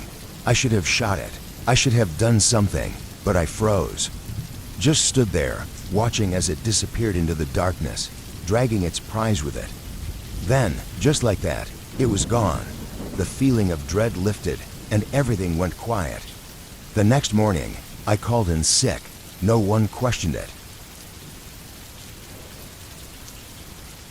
It started with a noise, a single sound that I might have brushed off any other day. But after a decade working in law enforcement in Trenton, Georgia, you develop a second sense about these things. It was 2003, around late afternoon, when the call came in, something about a disturbance deep in the woods near an old logging road, a place nobody really goes anymore. My name's Luke Harland, and I've been patrolling this small town since I can remember. Small town cop life isn't as glamorous as people might think, but I like the quiet. Until that day.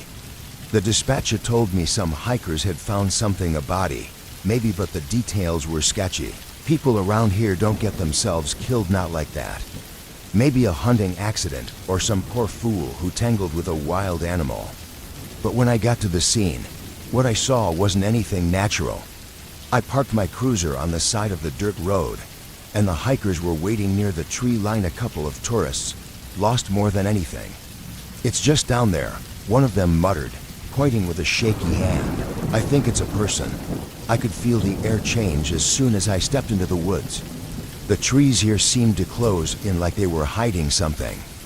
The light barely made it through the thick canopy, and every sound, every step I took seemed to echo in this strange, oppressive silence.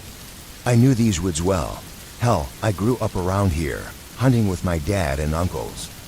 But something about this place felt off today. It wasn't the usual peaceful quiet of the forest. This was the kind that presses on your chest and makes you second-guess every step forward. It didn't take long to find what they were talking about. There, in a small clearing, was what was left of a man. The body had been torn to pieces like something had ripped him apart. The first thing I noticed was how clean the wounds were, not jagged or messy like you'd expect from an animal.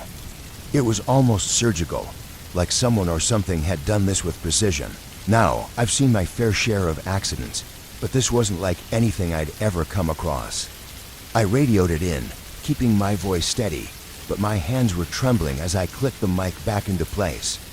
I wasn't armed for something like this, not with just a standard issue sidearm and a flashlight. The hikers had left by then, not wanting to stick around. Smart move. As I crouched down to get a better look, I realized there was something in the ground near the body tracks, but not human. At first glance, they looked like animal prints, but not any I'd seen before. The prints were too large, too deep, and they had a strange shape, like a cross between a bear's paw and something with claws that could shred metal. My gut twisted, but I pushed the thought down. I had to stay logical. There was no sign of a struggle, no branches broken, no blood trail leading away. Whatever did this, it was fast, and it knew exactly what it was doing. My mind was racing through possibilities, none of them good. A predator this size would leave more evidence, more destruction in its wake. But there was nothing. I called for backup, but I knew it'd take a while for anyone to get here. This place wasn't easy to find, and most of the other officers were tied up dealing with some county nonsense back in town. I was on my own for now. I decided to follow the tracks. Maybe it was stupid, but sitting around waiting didn't feel right. Whatever did this couldn't be far, and I couldn't just leave it out here, not if it could hurt someone else. The tracks led deeper into the forest, and the further I went, the darker it got. I remember thinking that this wasn't like the woods I knew. Everything felt wrong, the smell of damp earth, the rustle of leaves that seemed to be coming from everywhere and nowhere all at once.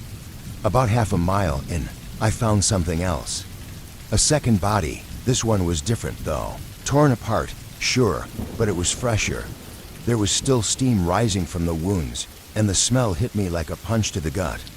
I had to fight the urge to turn back, but I kept pushing forward, my hand resting on the butt of my gun. I wasn't alone. I could feel it now, the way the hair on the back of my neck stood on end. Something was watching me. My senses went into overdrive, scanning every shadow, every sound, but there was nothing there. Nothing I could see, at least. Then I heard it again, that noise, a low, rumbling sound, like a deep vibration in the earth. It was close, closer than I wanted to believe. Whatever it was, it wasn't hiding anymore. It was coming for me. I stopped, trying to calm my breathing, my heart pounding in my chest. The forest went deathly quiet. Not even the birds made a sound. Then, from the corner of my eye, I saw movement. It was fast to track, but I caught a glimpse. Something large, covered in matted fur, with limbs that didn't move like any animal I'd ever seen. Its shoulders were hunched, its head low to the ground as it moved through the trees like it owned the place. I raised my gun, aiming at the last place I saw it, but the thing was gone before I could get a beat on it. My hand was shaking now, but I held steady. My training kicked in, and I started backing up slowly, keeping my eyes on the tree line. I wasn't about to let it catch me off guard. Then it happened. There was a blur of motion, a flash of teeth and claws, and it was on me. I barely had time to fire before it knocked me to the ground, sending my gun flying into the brush. The weight of it pressed me down, claws digging into my arm.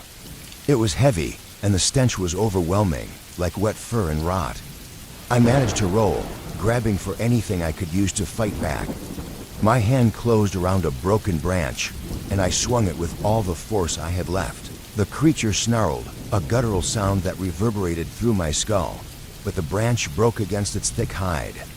It wasn't enough. The thing reared back, preparing to strike again, but I wasn't going down without a fight. In one desperate motion, I pulled my backup knife from my boot and plunged it into the creature's side. It let out a howl, staggering back, giving me just enough time to scramble to my feet. Blood, dark and thick, oozed from the wound, but it wasn't enough to slow it down. I didn't wait to find out what it would do next. I ran. I ran harder than I've ever run in my life, crashing through the trees, my lungs burning, my legs screaming with every step. The creature was right behind me, crashing through the underbrush like a freight train. Somehow, I made it back to the road, barely keeping my footing as I stumbled toward my cruiser. I slammed the door shut, my hands shaking so bad I could barely get the keys in the ignition. The engine roared to life, and I floored it, kicking up dirt and gravel as I sped back toward town.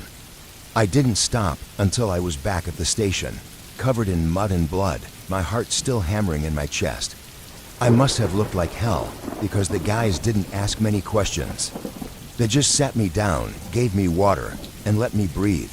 We went back the next day, more officers, better armed, but the woods were empty.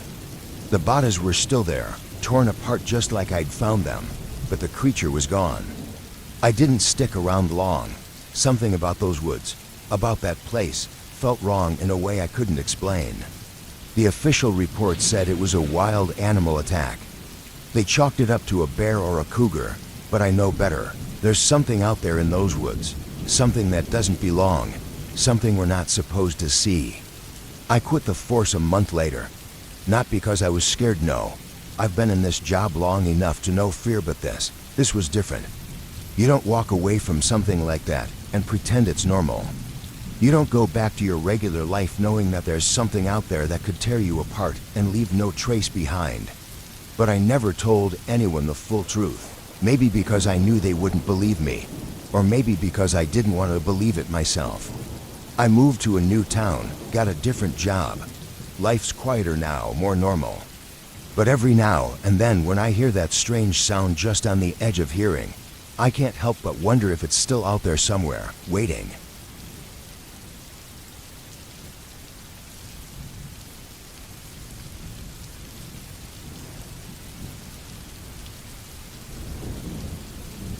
The Halloween intruder. It was just a couple of days before Halloween, and I was looking forward to enjoying my time off work. After picking up some fast food on the way home, I planned to settle in for a relaxing night. I ate on the couch while watching Netflix, savoring the peace and quiet. About 30 minutes into the show, I paused it to throw away the leftovers. As I walked into the kitchen, I happened to glance out the back window and froze in place. Someone was standing in my backyard, motionless, just staring at my house. My yard is small and fully fenced, so there was no way he'd just wandered in by accident. A sense of unease crept over me as I flipped on the porch light and slid the back door open slightly. "Hey, what are you doing?" I called out, my voice sharp with nerves. The porch light illuminated his face, revealing a young man in his 20s with tired, hollow eyes. For a moment, he didn't respond or move, but when I repeated myself, he finally turned and walked casually toward the gate. I rushed to the front window to make sure he left. I watched as he strolled down the street, disappearing into the distance. Once he was gone, I stood there for a moment, trying to process what had just happened. Why was he there? What could he have been looking at?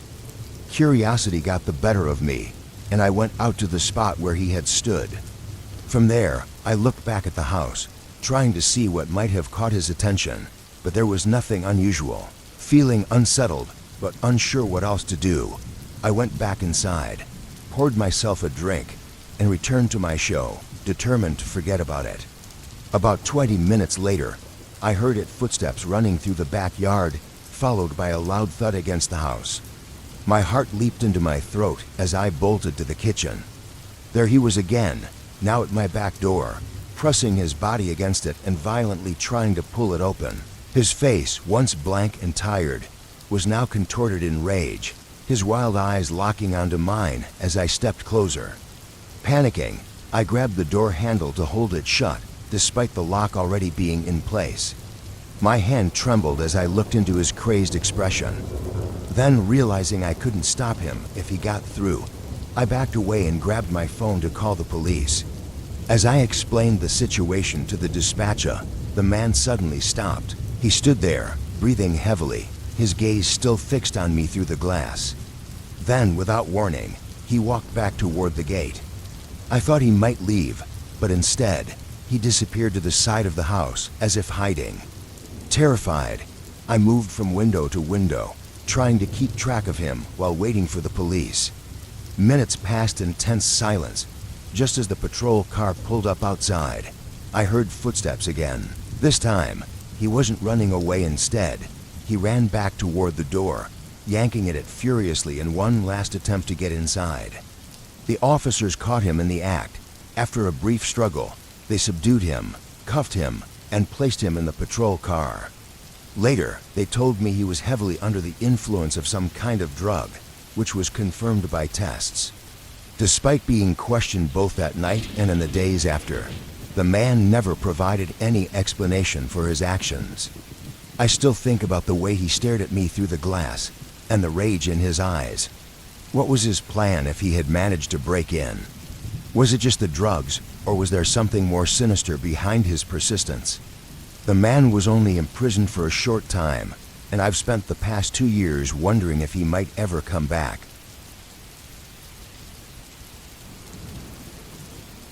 The stranger in the forest. I was backpacking through the national parks in Washington state, about 20 miles from the nearest road.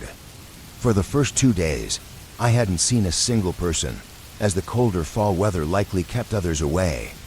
That morning, I brewed coffee on my pocket stove before starting a 6-mile hike to the next campsite. For hours into the trek, I heard footsteps ahead. Looking up, I saw a man walking the trail in the opposite direction.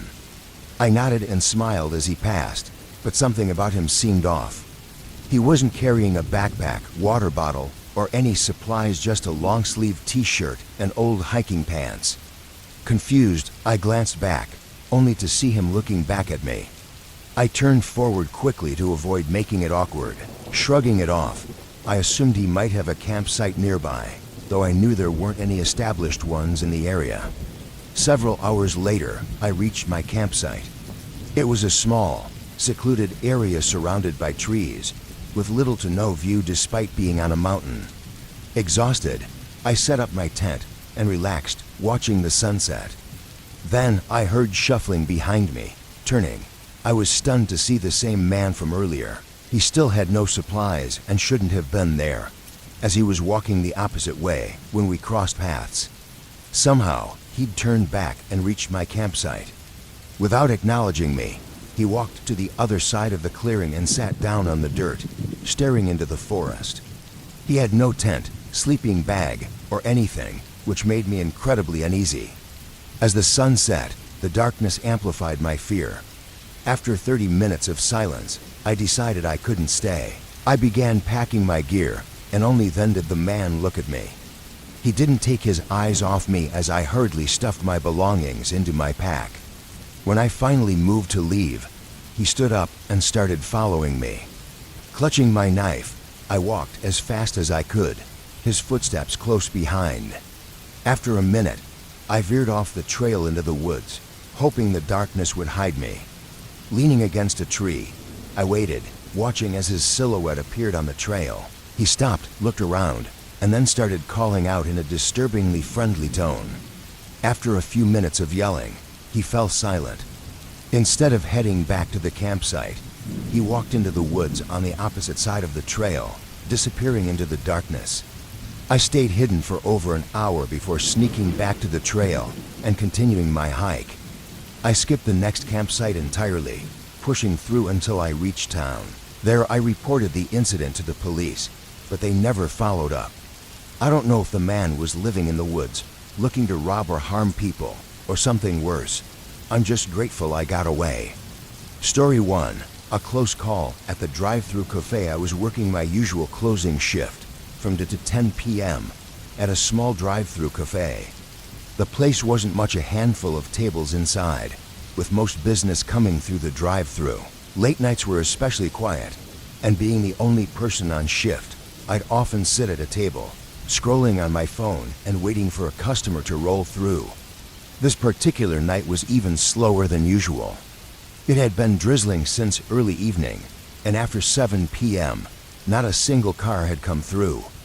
2 hours later, I was still sitting at one of the dining tables, watching Netflix on my phone, when the front door suddenly opened. Startled, I looked up. It was unusual for anyone to come inside this late. A man walked in, his presence immediately unsettling. He was tall and dressed entirely in dark clothing. Though it had only been drizzling outside, he was soaking wet, water dripping from his clothes and forming small puddles on the floor. What unnerved me even more was how he didn't seem to notice me sitting there. Instead, he walked across the room, sat at a table far from me, and faced away. Trying to stay professional, I stood up, walked over, and greeted him, asking if he'd like to order something. He didn't respond. His blank expression made me hesitate, but I repeated my question. This time, he interrupted me. "Who else is working tonight?" The question sent a wave of unease through me, but for some reason, I answered, "Just me, but we close in an hour." He then asked for a small coffee. Relieved to have something normal to do, I went to the kitchen to prepare it. As I turned back to bring him the coffee, I froze. He was standing in the doorway to the kitchen, staring at me with bloodshot eyes. His face remained emotionless, but his presence was deeply unsettling. "Put the drink down and come with me," he demanded, his tone leaving no room for negotiation. He looked ready to enforce his words, and being smaller than him, I felt I had no choice. Slowly, I moved toward him, trying to think of an escape. Once outside, he grabbed the collar of my shirt and pushed me across the parking lot toward the road. On the other side of the road was a dense wooded area, with no houses or buildings nearby. Just as we were about to cross the road, a car rolled by a police cruiser. The officer inside locked eyes with us. I didn't hesitate. I started screaming for help. The man immediately let go of me and sprinted into the woods. The officer pulled into the parking lot and checked on me, calling for backup. It turned out he wasn't even on duty. He was heading home and happened to pass by at the perfect time. Security footage captured decent images of the man, but so far, no leads have surfaced. I often think about how close I came to disappearing into those woods. If the officer had been even 30 seconds earlier or later, the outcome might have been very different.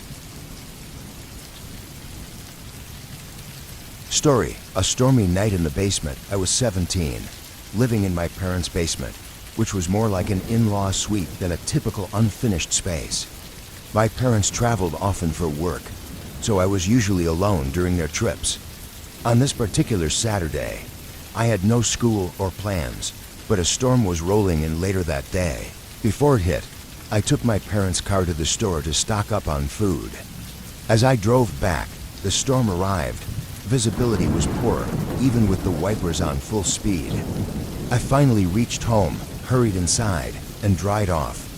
After turning on the oven to make dinner, I heard a noise from the basement. It sounded like something falling over, perhaps a box. My first thought was a leak or a flood, so I went to check. I opened the basement door, turned on the light, and walked down the stairs. Everything seemed fine at first. The main area where I had a small couch and TV looked untouched. Then I checked the storage room, the only unfinished part of the basement. Initially, everything appeared normal. But as I looked closer, I saw one of the boxes at the top of a stack had been opened. Its contents, my parents' old trophies, were scattered and broken, as if someone had hastily tossed them back in. My heart pounded as I scanned the room, the storm's noise masking any potential sounds. Just as I started backing away, another box in the corner fell. Behind it, a man suddenly lunged at me. Terrified, I sprinted up the stairs, hearing his footsteps close behind. On the last step, I tripped and fell, fearing the worst. But when I turned around, the man reached the top of the stairs, saw me, and bolted out the front door.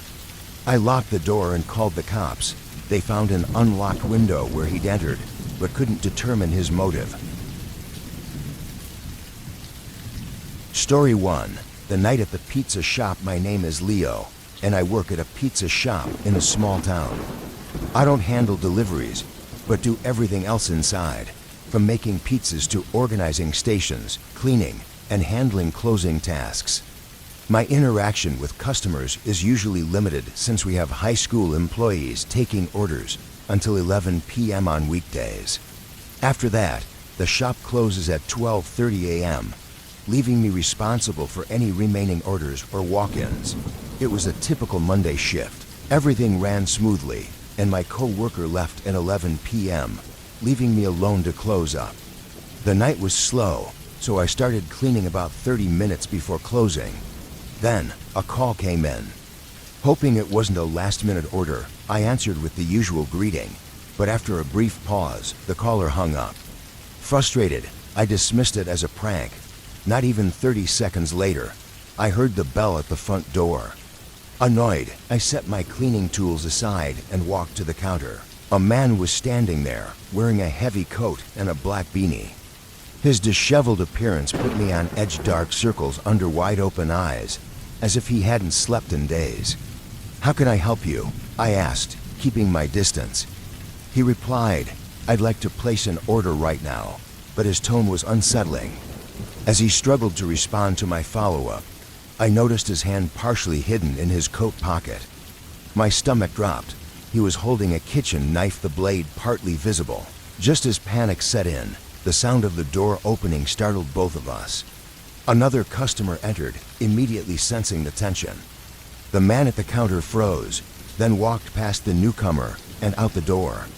I quickly called 911, explaining what happened. The other customer and I watched as the man drove off in his car.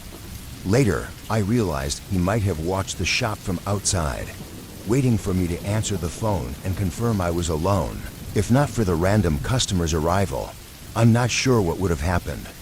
Thankfully, I haven't seen him since, and I hope it stays that way. This happened a long time ago, back when I was 13 during the summer. I spent most of my days either playing on my PS3 or watching whatever was on TV. Occasionally, I'd go outside or meet up with friends, but on this particular day, it was raining heavily, so I stayed inside. My dad worked late, usually until 10 p.m., and my mom, being a nurse, had a chaotic schedule. That day, I had been playing PS3 for hours until around 7 p.m. when I went to the kitchen to make some food. While I was there, I heard a knock at the front door. I didn't want to answer it. As a kid, I was always nervous about unexpected visitors, so I stayed quiet, hoping they'd leave. After several persistent knocks, my curiosity got the better of me, and I sneaked over to the door to look through the peephole. To my surprise and confusion, there was a police officer standing on our porch. He was looking around, waiting for someone to answer. His uniform was drenched from the rain. Feeling like I couldn't ignore him, I hesitantly opened the door. The cold, rainy evening added to my unease. He greeted me and asked for my name, then reassured me that everything was okay. Despite his words, I couldn't shake the fear. My eyes were drawn to the gun on his hip, and I felt scared, like I might be in trouble. The officer smiled as if trying to ease my nerves, but his yellow, rotting teeth only made him look unsettling. That's when I started to notice how disheveled and unkempt he was, completely unlike what I expected a police officer to look like. He seemed to sense my hesitation and quickly told me he needed to search the house. That's when it all felt wrong. Looking outside, I noticed there was no police car near our house, which was especially strange given the pouring rain. The red flags were piling up. As he stepped forward, I instinctively slammed the door shut and locked it. He didn't say a word, but immediately started slamming something against the door, shaking it violently. I stumbled back, terrified that the door might give way. In a panic, I grabbed the home phone and dialed 911. My voice was shaking so much that I was surprised the operator could even understand me. Meanwhile, the man outside kept banging on the door. Even when the real police arrived, he was still there, trying to convince them he was one of them. His act didn't last long, and they took him into custody. At the time, my parents didn't tell me much about the charges, likely to protect me. It wasn't until years later that I found out during interrogation, the man admitted he had planned to kidnap me. Thinking back, I'm grateful for my gut instinct. If I had trusted him for even a moment, I might not be here to tell this story. I work at a gas station and have been there for several years. Most nights are uneventful, and I assumed this shift would be no different. I started at 8 p.m., taking over from the day worker who left right away. The first couple of hours went by quickly, with a steady stream of customers coming in to grab snacks or pay for gas. However, as the clock crept past 11 p.m., the pace slowed considerably. Between 11 and midnight, things got so quiet that the shift started to drag. I tried to stay busy by restocking shelves and finding little tasks, but soon I was left with the dreaded second half of the shift slow, monotonous, and dull. Around 1 a.m., a car pulled into the parking spaces near the entrance. While a few cars had come by recently to get gas, it was rare for someone to park and enter the store this late. I straightened up, rubbed the tiredness from my eyes, and waited for whoever it was to come in. But minutes passed, and nobody did. Curious, I leaned over the counter and tried to look out the glass door. Unfortunately, the reflections made it impossible to see into their car. I figured they might just be taking a break from a long drive, so I didn't think much of it. I sat back down and pulled out my phone, mindlessly scrolling through articles for about 20 minutes. During that time, I heard nothing and saw nothing unusual. But when I glanced up from my phone, my heart nearly stopped. There was a man inside the store, standing in one of the aisles, staring directly at me. As soon as I made eye contact, his eyes darted away. He looked like he was in his mid-40s, wearing a dark jacket and sporting a scruffy beard. What unnerved me the most was that I hadn't seen or heard him come in. How did he get inside? I watched him carefully as he wandered through the aisles, occasionally glancing over at me as though he were trying to gauge if I was watching him. His behavior felt off, like he was waiting for the perfect moment to act. Then, just 30 seconds later, he suddenly bolted toward the front door and ran outside. I quickly got up and ran to the window to see where he went.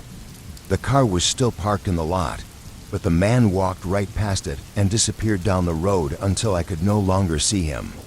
Alarmed, I checked the security cameras to figure out how he'd entered. It only took a minute to find the footage. The man had quietly exited the car, walked around to the back of the station, and slipped in through an unlocked back door. The gas station didn't have cameras in the back, and the door was left unlocked since the station was technically always open. What puzzled me the most was that there was a 15-minute gap between the time he entered through the back and when he appeared on the sales floor. What had he been doing during that time? The police came to investigate and discovered that the car he arrived in had been reported stolen months ago. They couldn't determine who he was or what his intentions were that night. Clearly, he had some plan in mind, but for some reason, he decided not to go through with it. Looking back, I can't help but feel fortunate that he left without doing anything worse. I've never been one for long-winded intros, so I'll keep this simple. It was 2003, and I was about 5 years into my gig as a small-town cop in Taylor County, Kentucky. You'd think a town this size would be mostly quiet, maybe the occasional drunk stumbling around or the odd petty theft. And for the most part, that was true, until it wasn't. My name's Logan Pratt, by the way, but that hardly matters. What matters is what went down one night in August. That night, I learned two things. 1, people don't always stay missing because they're dead. And 2, some things shouldn't be found. I didn't have a partner, not by choice. Budget cuts made sure of that, but truth be told, I never minded working solo. Less chance for someone else to screw things up. The night shift was mine. I knew every corner of the town by heart, knew which streetlight flickered on South Helm, and which alley always smelled like bad decisions. The dispatcher called me in around midnight. "Logan, you still out there?" The static buzzed in my ear. "Yeah, what's up?" I clicked the radio, steering my cruiser around the curve that led out of town and into the backwoods. Got a call from a couple kids out on Route 6. Said they saw something near the old Granger Farm. Granger Farm. That place had been abandoned for years, ever since old man Granger disappeared. He'd gone out into the woods one night and just vanished. No body. No trace. Nothing. The kind of story that keeps the town gossips busy. I muttered under my breath that it's just some teenagers messing around, but I took the call. What else was I going to do?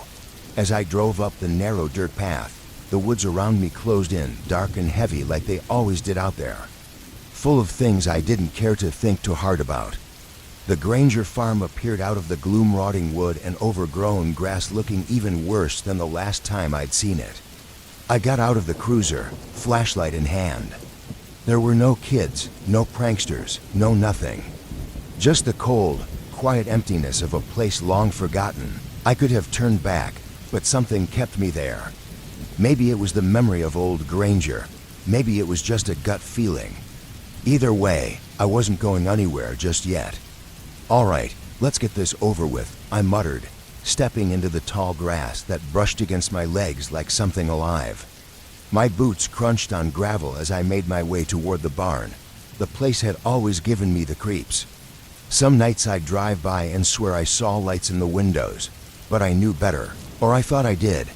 I was halfway to the barn when I heard it, the unmistakable sound of metal scraping against metal.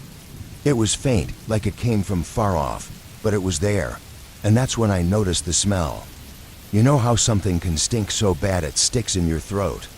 That's what hit me. Rotting meat, like something had been dead for way too long. I gagged but pushed forward, my hand instinctively resting on the butt of my gun. The barn door creaked as I nudged it open with my boot. Inside, everything looked exactly how it did the last time I'd been there, piles of rusted tools, old farm equipment gathering dust. Except for one thing, there was a trapdoor in the floor. One I didn't remember seeing before. Okay, Pratt, I said to myself. This is where smart people turn around. But apparently, I wasn't smart. I crouched down and pulled on the rusted metal ring. The door creaked open, revealing a set of stone steps leading down into the dark. The smell hit me again, stronger this time. I gagged but pressed on. Curiosity won out over common sense.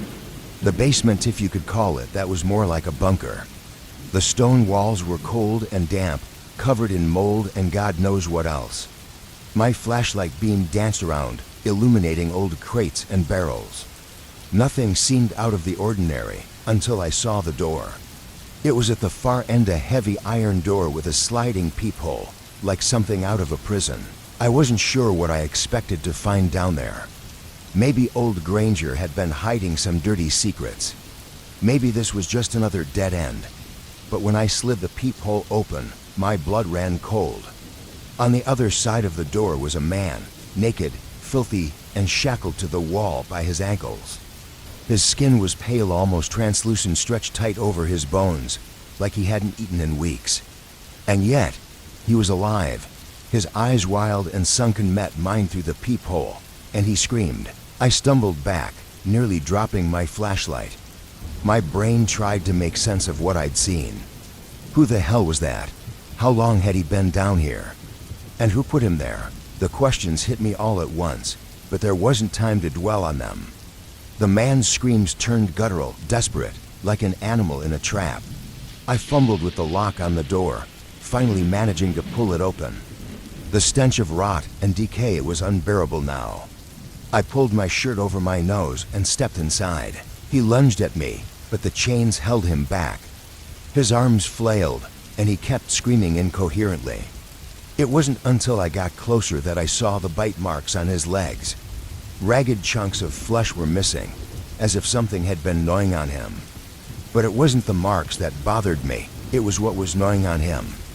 In the corner of the room, something moved, something big. My flashlight caught a glimpse of it, hairless, hunched, its limbs too long and too thin to belong to anything I could name. It was chewing on one of the man's legs, its back turned to me, oblivious to my presence. The sound it made while feeding was wet and sickening, like tearing apart raw meat. My stomach turned, but I didn't have time to be nauseous. Whatever that thing was, it wasn't done, and it hadn't noticed me yet. I could have backed out, shut the door, and called for backup. Hell, that's probably what I should have done. But the thing was eating him alive. My hand went to my gun. I drew it and fired before I could second-guess myself. 3 rounds, center mass. The creature jerked back, startled, but didn't fall. Instead, it turned toward me.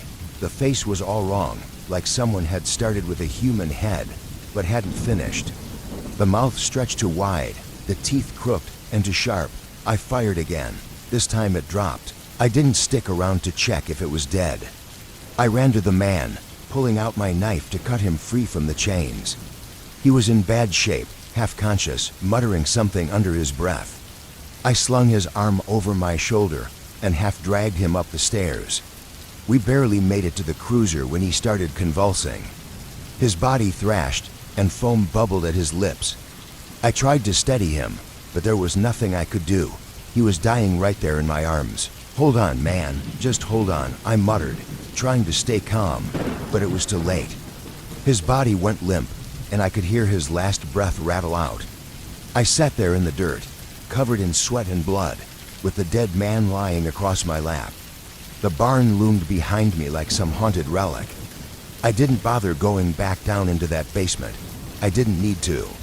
Whatever I killed down there wasn't getting back up, but that didn't mean I was done with it. The thing had been gnawing on him for who knows how long. And God help me, I wasn't the first person to find it. There had to be more. I stayed there for what felt like hours, staring down at the lifeless body on my lap, my mind running through the sequence of events like a bad dream I couldn't wake up from. The thing in that basement, whatever it was, had been feeding on him for God knows how long. That much was clear, but what haunted me even more was the realization that someone or something had put him there. This wasn't just some random accident, this was deliberate. I radioed for backup, my voice steady despite the chaos in my head. "Dispatch, this is Pratt. I need immediate assistance at the old Granger farm. We've got a body, no make that two. Possible homicide. Hurry." The silence from the woods pressed in around me as I waited, the only sound my own ragged breathing and the occasional rustle of leaves from the wind. My thoughts kept drifting back to the creature, the way its limbs were too long, too thin, the way its face had been distorted. Almost human, but not quite. I had no idea what that thing was, but I knew it didn't belong anywhere near people. The flashing red and blue lights cut through the darkness about 20 minutes later. Sheriff Wainwright climbed out of his SUV, his face a mix of confusion and irritation. He was always more bureaucrat than lawman, a man who liked his desk a whole lot more than the field. He wasn't going to like what he was about to hear. "Pratt, what the hell is going on?" He barked, approaching the scene with a cigarette hanging from his lips. He took one look at the dead guy on the ground and froze. "Jesus, I know," I said quietly, rising to my feet.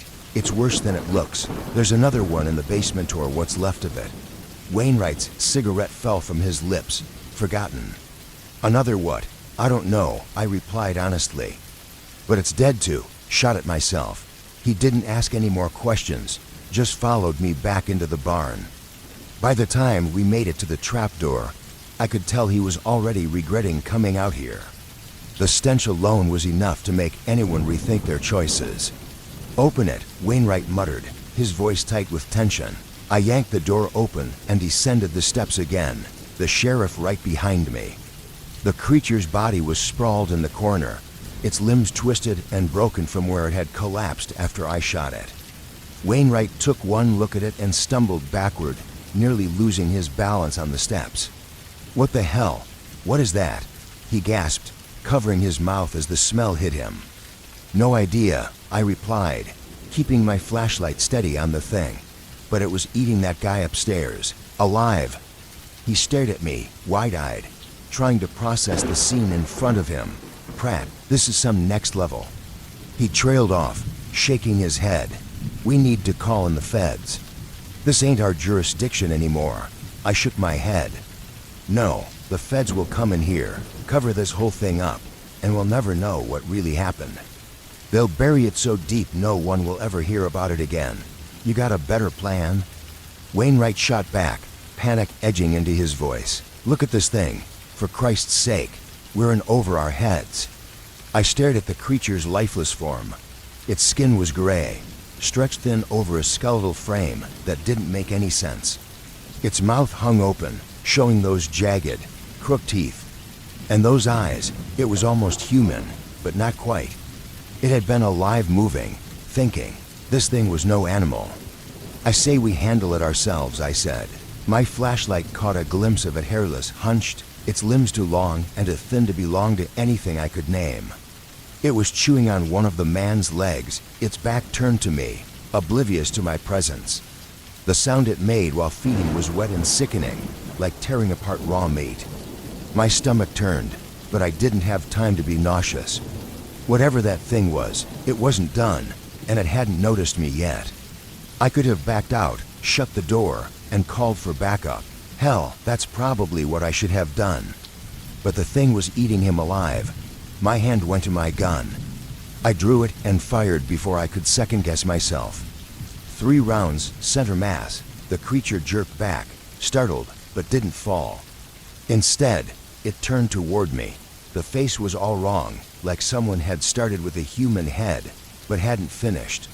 The mouth stretched too wide, the teeth crooked and too sharp. I fired again. This time it dropped. I didn't stick around to check if it was dead. I ran to the man, pulling out my knife to cut him free from the chains. He was in bad shape, half-conscious, muttering something under his breath. I slung his arm over my shoulder and half-dragged him up the stairs. We barely made it to the cruiser when he started convulsing. His body thrashed, and foam bubbled at his lips. I tried to steady him, but there was nothing I could do. He was dying right there in my arms. "Hold on, man, just hold on," I muttered, trying to stay calm, but it was too late. His body went limp, and I could hear his last breath rattle out. I sat there in the dirt, covered in sweat and blood, with the dead man lying across my lap. The barn loomed behind me like some haunted relic. I didn't bother going back down into that basement. I didn't need to. Whatever I killed down there wasn't getting back up, but that didn't mean I was done with it. The thing had been gnawing on him for who knows how long. And God help me, I wasn't the first person to find it. There had to be more. I stayed there for what felt like hours, staring down at the lifeless body on my lap, my mind running through the sequence of events like a bad dream I couldn't wake up from. The thing in that basement, whatever it was, had been feeding on him for God knows how long.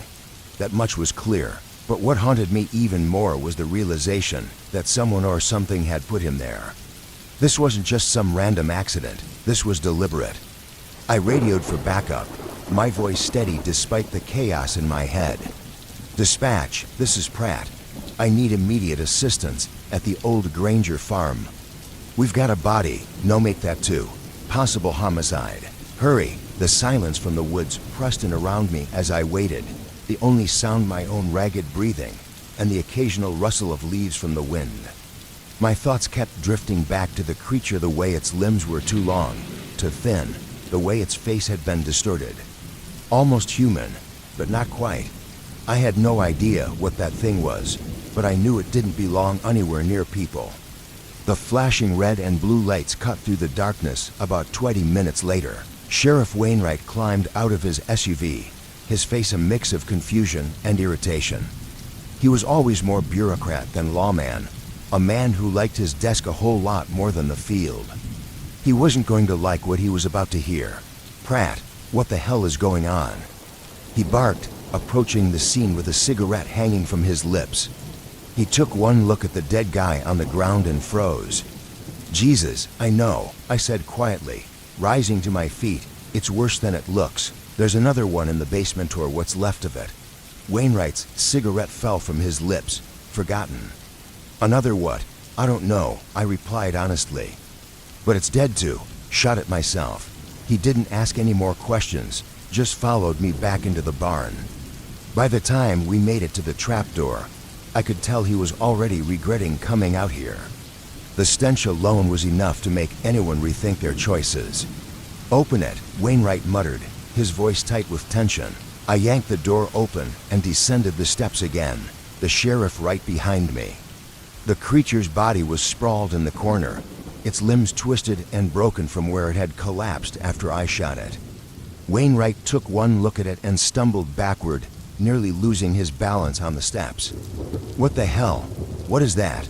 he gasped, covering his mouth as the smell hit him. "No idea," I replied, keeping my flashlight steady on the thing, but it was eating that guy upstairs, alive. He stared at me, wide-eyed, trying to process the scene in front of him. "Pratt, this is some next level." He trailed off, shaking his head. "We need to call in the feds. This ain't our jurisdiction anymore." I shook my head. "No, the feds will come in here, cover this whole thing up, and we'll never know what really happened. They'll bury it so deep no one will ever hear about it again. You got a better plan?" Wainwright shot back, panic edging into his voice. "Look at this thing. For Christ's sake, we're in over our heads." I stared at the creature's lifeless form. Its skin was gray, stretched thin over a skeletal frame that didn't make any sense. Its mouth hung open, showing those jagged, crooked teeth. And those eyes, it was almost human, but not quite. It had been alive, moving, thinking. This thing was no animal. "I say we handle it ourselves," I said. I could tell she was already rattled, but I had to keep my cool. "Stay here," I told her before heading toward the trail she'd pointed to. It was narrow, barely there, like it had been carved by animals more than people. As I walked deeper into the woods, I couldn't help but notice a sudden drop in temperature. It wasn't cold exactly, but it was like the air didn't move right. It was thick to thick for this time of year. About 10 minutes in, I came across their campsite. The tents both collapsed, but that wasn't what made me stop dead in my tracks. The ground around the site was drenched in blood, a pool of it so large I wondered how the hikers could have lost that much. The kind of scene you don't forget. But there were no bodies, none. Not a single sign of struggle, no signs of a predator. Just blood, the kind that told you whoever it belonged to wasn't getting up again. I crouched down, taking a closer look. The ground was uneven, like something had been dragged through it. The trail led deeper into the trees toward the ravine. I followed it. A sharp snapping sound echoed somewhere far ahead. I froze, listening, every muscle in my body tense as I reached for the weapon at my hip. Normally, I wouldn't feel the need to unholster my gun on a call like this, but this wasn't normal. The snapping sound came again, closer now, like someone or something was crunching through the underbrush with no regard for who might hear it.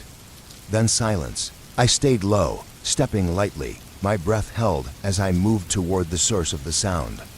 The trail of blood widened until it reached the edge of the ravine, a steep drop that I hadn't seen in years. From up here, you could see the river below, its banks slick with mud and God knows what else. But that's not what caught my eye. It was the figure standing at the edge, hunched over something I couldn't quite make out. It looked human, but the posture was all wrong to animalistic, like it was more comfortable on 4 legs than 2. I stepped closer, weapon drawn. "Police, don't move." It didn't listen. Hell, it didn't even flinch. The thing, it wasn't a man. Not anymore. Slowly turned its head just enough for me to see the shape of its face, or what used to be a face.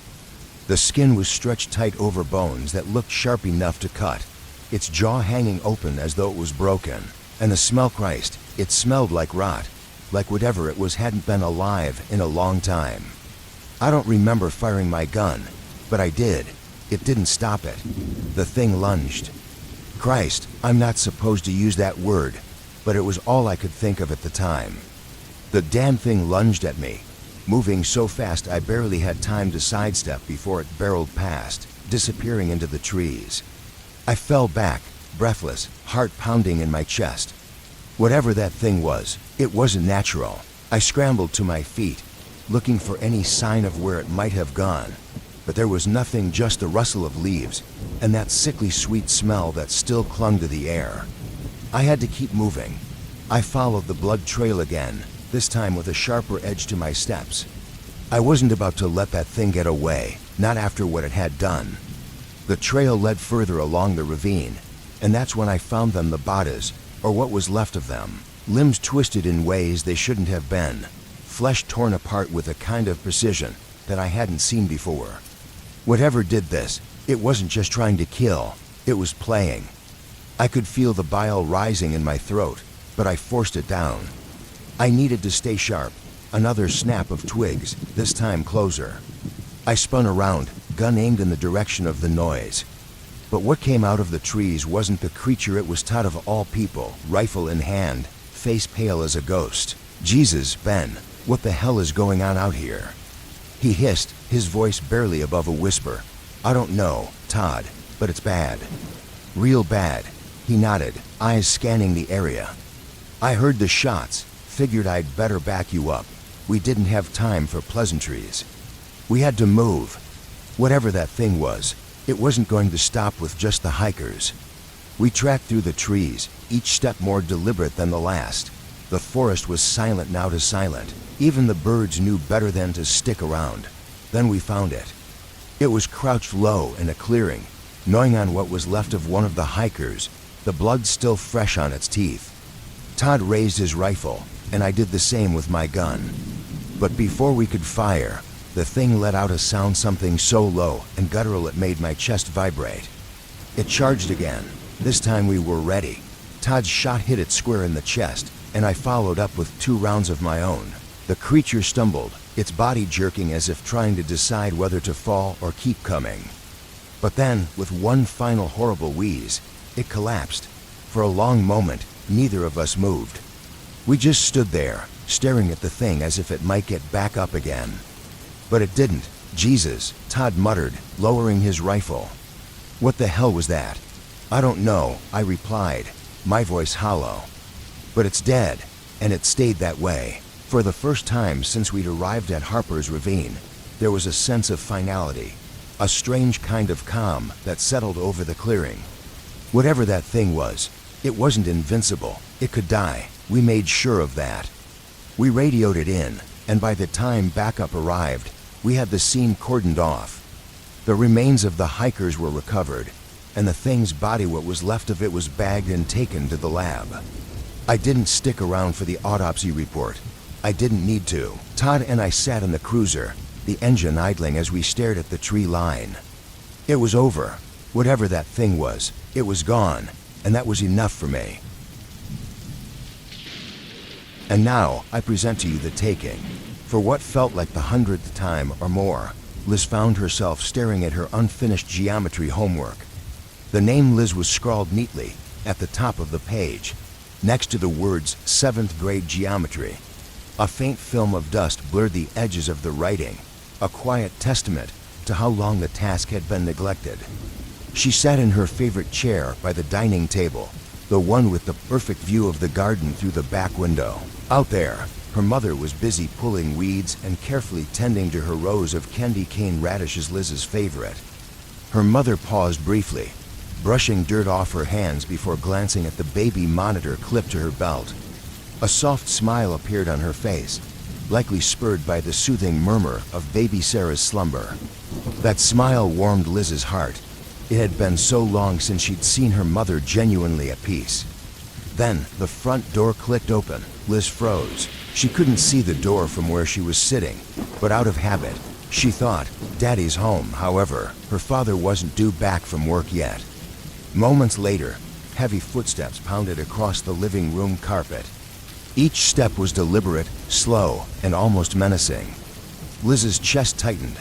These weren't her father's footsteps. Stomp, stomp, stomp.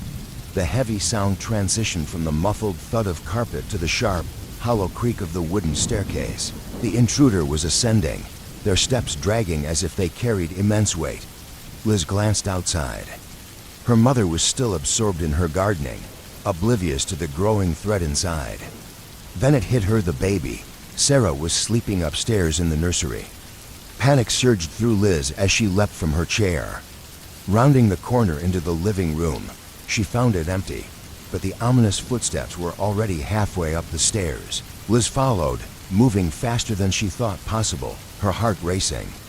Yet no matter how quickly she climbed, the footsteps remained just ahead, unseen in the dim hallway light. The nursery door creaked open. Liz's heart sank as the familiar melody of Twinkle, Twinkle, Little Star spilled into the hallway. Peering cautiously around the doorframe, she saw no one, only baby Sarah sleeping soundly in her crib. Then, as suddenly as they had started, the footsteps reversed, stomping back down the stairs. They exited through the front door with a final echoing click. Relief washed over Liz, but it was fleeting. She turned back to the crib to check on Sarah, who remained unharmed but restless in her sleep. Before long, Liz heard her mother's cheerful voice floating up from downstairs, calling out, "Sounds like someone needs a hug." Liz smiled faintly. Hugs, how she wished those words were meant for her. That night at dinner, Liz witnessed something she hadn't seen in months, her parents laughing together. Baby Sarah, sitting in her high chair, was gleefully smashing mushy radishes with her tiny spoon, splattering them across the table. Her father laughed heartily as a chunk of radish hit her mother square on the cheek. Even her mother couldn't suppress a giggle as she playfully swatted his arm. Encouraged by the fun, Sarah dropped her spoon entirely, sending a fresh spray of radish puree flying. One particularly large glob landed squarely on Liz's abandoned homework. The room fell silent.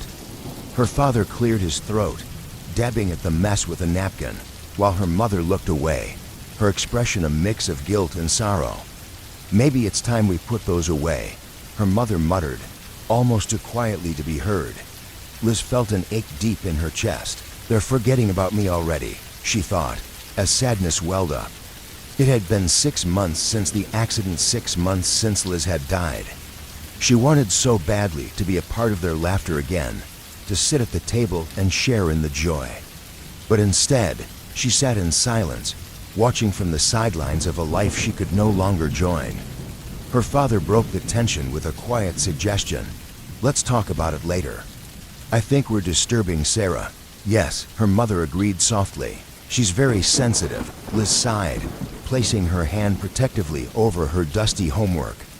Homework she once despised had become her last connection to the world she'd left behind. But her thoughts were interrupted when she heard it again, the sound of the front door creaking open, followed by heavy, deliberate footsteps. Stomp, stomp, stomp. Liz glances at her parents, expecting some reaction that might help her make sense of what's happening. Yet, they remain focused on cleaning up Sarah, oblivious to the growing tension. The footsteps grow louder, no longer heading for the stairs, but instead moving closer. Still, her parents don't react. Stomp, stomp. The sound enters the dining room and halts just at the head of the table. If there had been a figure attached to those ominous steps, it would now be standing directly behind Sarah's high chair, close enough to touch. And yet, her parents remain unaware. Liz feels the same wave of warmth from before, but it's no longer gentle. It's stronger now, almost oppressive, and carries with it a foul stench. Sarah, as sensitive as their mother had described, begins to squirm, trying to look behind her. A split second later, she erupts into a piercing, banshee-like wail that jolts everyone. Liz's father lifts Sarah from the high chair, holding and bouncing her in a comforting rhythm. This seems to calm the baby slightly, but as they pass through the spot where the unseen figure had been standing, the oppressive warmth flares up for a moment before the footsteps resume their path, retreating out the front door. Liz watches as the door clicks shut, her gaze shifting back to the smudge of dried radish on her homework. Her mother is outside pulling weeds. Her father is at work. Sarah is asleep. The streak of mashed radish remains, a small blemish on the dusty papers that Liz finds herself powerless to erase. She's tried to preserve this tangible piece of her memory, but the effort of interacting with the world has grown increasingly exhausting. Each attempt leaves her weaker. Still, last night's events linger heavily in her thoughts. This isn't about radishes anymore. It's about the footsteps. Their foreboding nature gnaws at her. Could they belong to another ghost? If so, why hadn't she noticed it before now? And why did it seem drawn to her sister? Her sister, Sarah, it seemed, was somehow aware of the presence. Could she hear it? See it? Could she even see Liz? No, that couldn't be it. Liz had tried to communicate with the living countless times before. It was a draining process, requiring more willpower than she often had. But Sarah was different. Sensitive, their mother had called her, maybe Sarah could. Suddenly, the air grows warmer, bringing with it a foul, familiar smell. Liz steels herself, knowing what's coming. The front door creaks open, and the footsteps resume heavy, deliberate, and ascending the stairs once more. She wills herself after them, ignoring the barriers of walls and doors, and reaches the nursery just as the footsteps stop. But again, there is no one there. "Who are you?" Liz demands, her voice echoing in the empty room. Silence answers her, and the absence of a response feels more chilling than anything else could. Moments pass, the air pulsing with heat. The sulfuric stench intensifies, triggering memories of what it felt like to have a heartbeat. Stomp, stomp, stomp. The footsteps retreat, descending the stairs and exiting the house. Liz remains near the crib, where Sarah stirs in her sleep, seemingly caught in a bad dream. Liz longs to comfort her, but there's nothing she can do. The front door creaks shut in the distance, followed by an eerie sound like gravel crunching under a car tire. Then, unbidden, a thought invades Liz's mind. Soon, the word is simple but ominous. The door clicks shut, leaving Liz with the terrifying certainty that Sarah is in danger. She doesn't know how, but she knows it's true.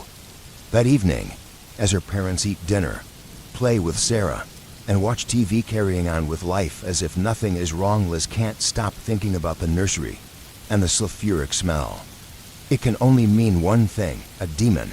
Even though she had only been 12 when she was alive, Liz knows that smell all too well. The entity's visits have been sporadic so far, never at a set time, but she resolves to be vigilant. It's not like she has anything else to do. That night, Liz hovers near the crib that used to be hers, watching over her infant sister. Her parents had once whispered about the crib being a sign of moving on. Resentment threatens to surface, but Liz pushes it down. She can't afford to dwell on her own injustices. She has a job to do. The hours pass quietly until just before sunrise. Stomp, stomp, stomp. Liz braces herself as the heat surges. The sulfuric smell floods the nursery as the entity enters the room. "Who are you?" Liz demands again, her voice stronger this time. This time, there's a response, a deep, gravelly growl that seems to resonate from nowhere. "Away with you, trifling thing." The voice travels through Liz's mind, blurring the line between sound and thought. For a moment, she wonders whether she actually heard it or merely imagined it. The oppressive push to flee fills her, but she forces herself to resist. "What do you want with my sister?" she quavers, her voice trembling. The gravelly voice seems taken aback, just slightly. Strong will for a human spirit, it growls dismissively. Without another word, the presence retreats the way it came, stomping down the stairs. Its distant muttering drifts back up to her, carrying a single ominous word, tomorrow. A faint sense of satisfaction lingers in its tone. The next day unfolds like any other. Liz's mother picks tomatoes in the garden. Sarah watches her from a shaded bassinet, and the faint sounds of life continue within the house.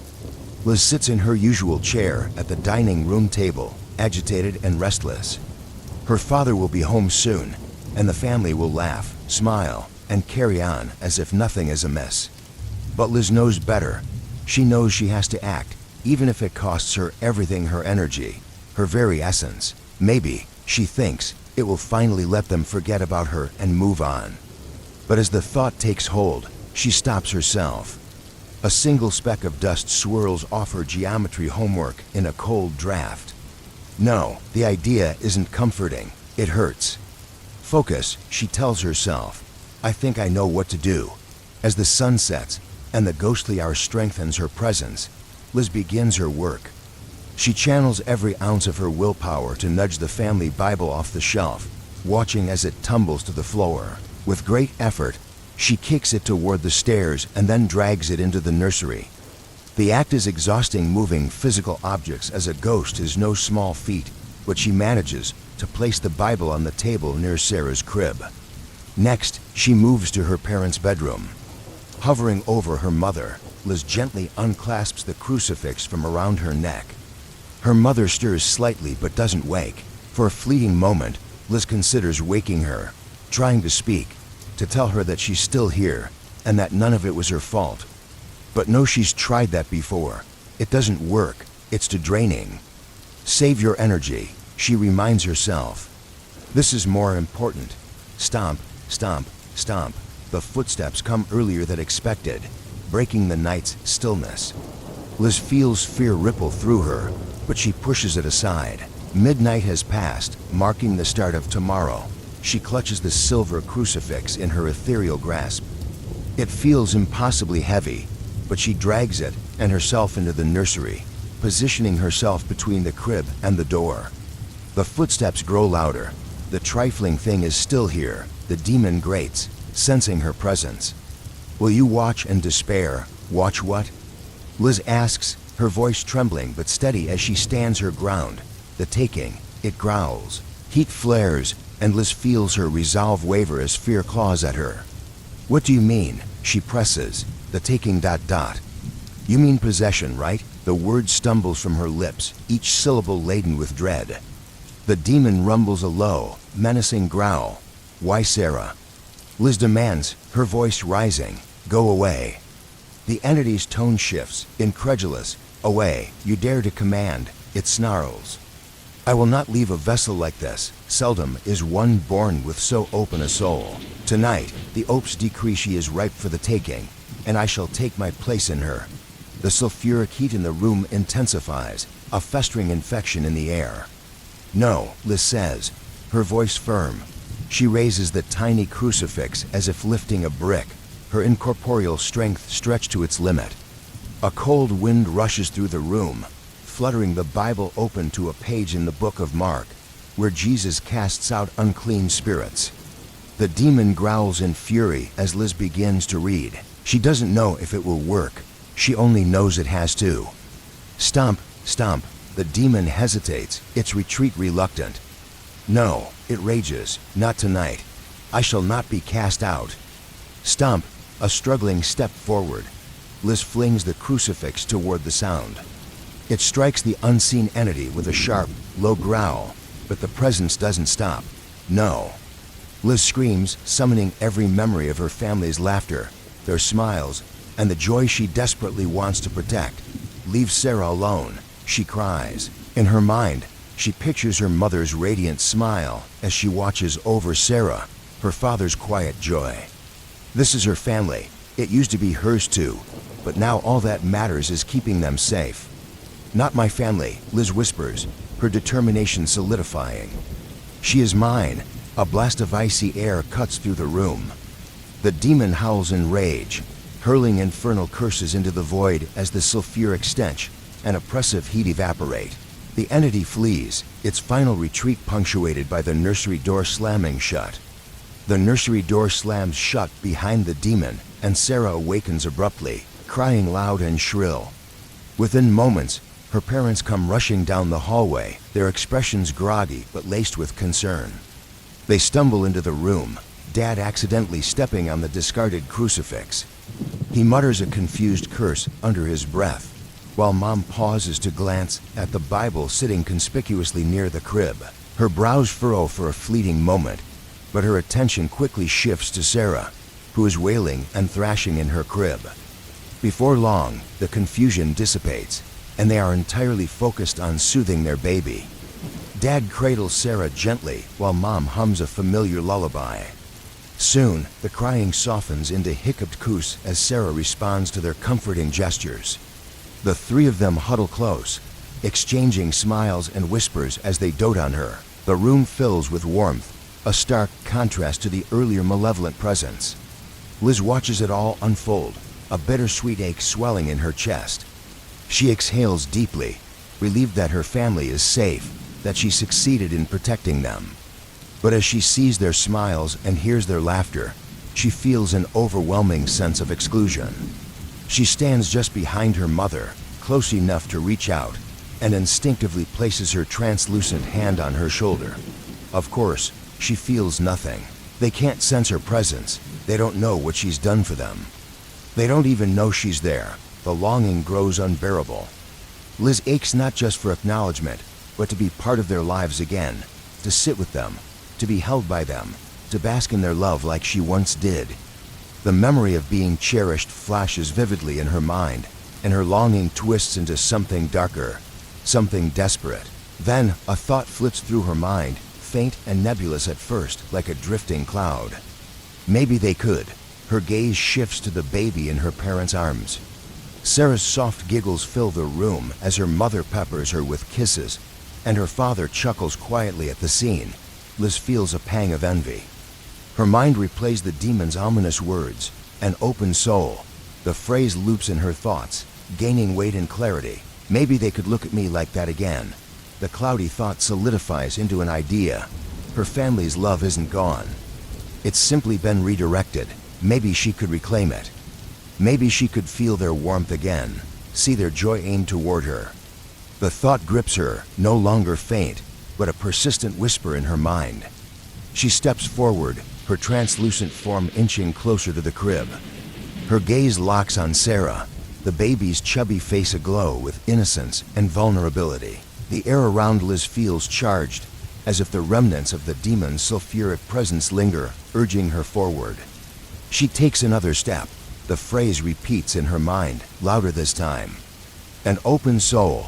The family remains oblivious, engrossed in Sarah's laughter and coos. Liz's movements are slow, deliberate, almost hesitant. But the thought has taken root, and with every step, it grows stronger, more consuming. To take, Liz halts by the crib, her form shimmering faintly in the dim nursery light. Her nothingness reaches out, trembling, toward Sarah. The whispers in her mind swell to a deafening crescendo. Her family's love could be hers again. Their smiles, their attention, their warmth that could all belong to her once more. To take, the scene fades to black, the whispers echoing ominously into the void. They always say you get used to the quiet out here, but that's not true. The silence never feels natural, not when it stretches across miles of flat Kansas plains, broken only by the creaking of old fences and the faint rustle of wind through dry grass. It's 1996, and I've been a sheriff's deputy in this small town for 3 years. Name's Clayton Herrick. No one ever calls me Clay, though, except my brother. But he's been dead for 7 years, cancer. Most people who come through this stretch of farmland don't stay long, and honestly, I can't blame them. There's nothing here but dust, barns, and the occasional lost traveler. Every so often, you get the ones who think they'll make it big in the city and pass through on their way out. But the place spits them out like it does everyone else. It was the first day I'd been on patrol alone in a while. Not much happens here, but we get the odd call now and again. Some kids vandalize an old barn, a cow loose in the middle of the road, that kind of thing. But this call was different. A farmer named Jim Bonner, someone I know too well, called in around noon. Said his daughter Lizzie hadn't come home last night. She's 17, with a bit of a wild streak, but nothing that ever got her into serious trouble. She was supposed to be out with some friends, but they hadn't seen her either. This wasn't typical Lizzie. I drove out to the Bonner place, a small, rundown farm just outside town. Jim met me at the gate, his face hard as stone, but there was something in his eyes that told me he was scared. Not the kind of scare you see in people who have misplaced something, but the kind of scare that comes from feeling like you're about to find something you don't want to. She's never done this before, he muttered, wringing his hands as he led me into the house. Lizzie always tells us where she's going. This ain't like her, Clayton. I nodded. It wasn't like her. That much was clear. I told Jim I'd found Lizzie. I told him she was gone. I left out the part about the creature, the blood, and the chaos. What would have been the point? The truth wouldn't bring her back, and Jim didn't need the weight of a nightmare he couldn't understand. He just sat there on the porch, staring at the ground as I spoke. When I finished, he nodded, his face hollow, the light in his eyes dimmed to nothing. "Thank you," he said quietly, his voice cracking under the strain. "For bringing her back." The words hung in the air, heavy and meaningless. There was no gratitude in them, only grief. By the time I got back to the station, the world had already started moving on. Backup had come and gone. They took Lizzie's body and the creature, though nobody wanted to talk about what we'd seen out there. The official report: a wild animal attack. Wolves, they said, even though there hadn't been wolves in these parts for decades. A few folks whispered about a bear, but the ones who knew better didn't say a word. It was easier that way, safer. I stayed on for a few more months, going through the motions of patrols and paperwork, but nothing felt the same. The quiet of the town wasn't comforting anymore. It pressed down on me, heavy and suffocating, like the woods that night. Every creak of a barn door or rustle of wind in the fields set my nerves on edge. I'd lie awake in bed, staring at the ceiling, hearing that low, guttural growl in my head, replaying the moment Lizzie's lifeless body came into view. Old man Schmid didn't talk about what happened either. He was back to tending his fields within a week, moving slower, his face more lined than it had been before. But every now and then, I'd catch him glancing toward the tree line, his shotgun within reach, his expression wary. He knew, just like I did, that we hadn't seen the last of whatever that thing was. The town buried Lizzie Bonner in the small cemetery by the church.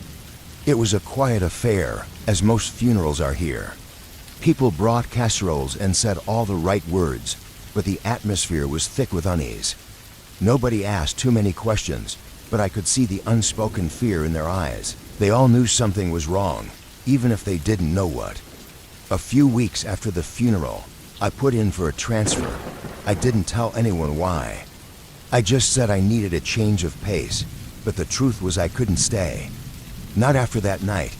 Not after hearing Jim's voice crack when he asked, why? I didn't have an answer then, and I still don't. The last time I drove past the Bonner farm, I couldn't bring myself to look at the house. I kept my eyes on the road and my hands on the wheel, but I couldn't shake the feeling that I was being watched. Not by Jim, not by anyone from the town, but by something deeper, older, and far more dangerous. Even now, miles away from that place, I still feel it sometimes.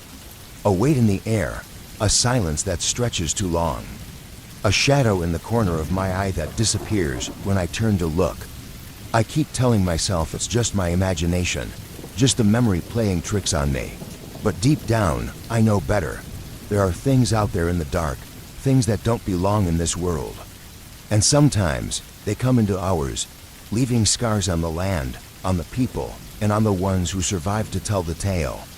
I promised Jim I'd do everything I could to find her, then got back in the patrol car and started my usual route, checking all the places Lizzie liked to hang out with her friends. The old railroads, the lake, even the abandoned grain silo a few miles out of town. But there was no sign of her anywhere. By the time the sun dipped low, casting long shadows across the fields, I was heading back to town, dreading what I'd have to tell Jim. That's when the call came through dispatch. Sheriff, you better get over to the Schmid farm. We got a situation.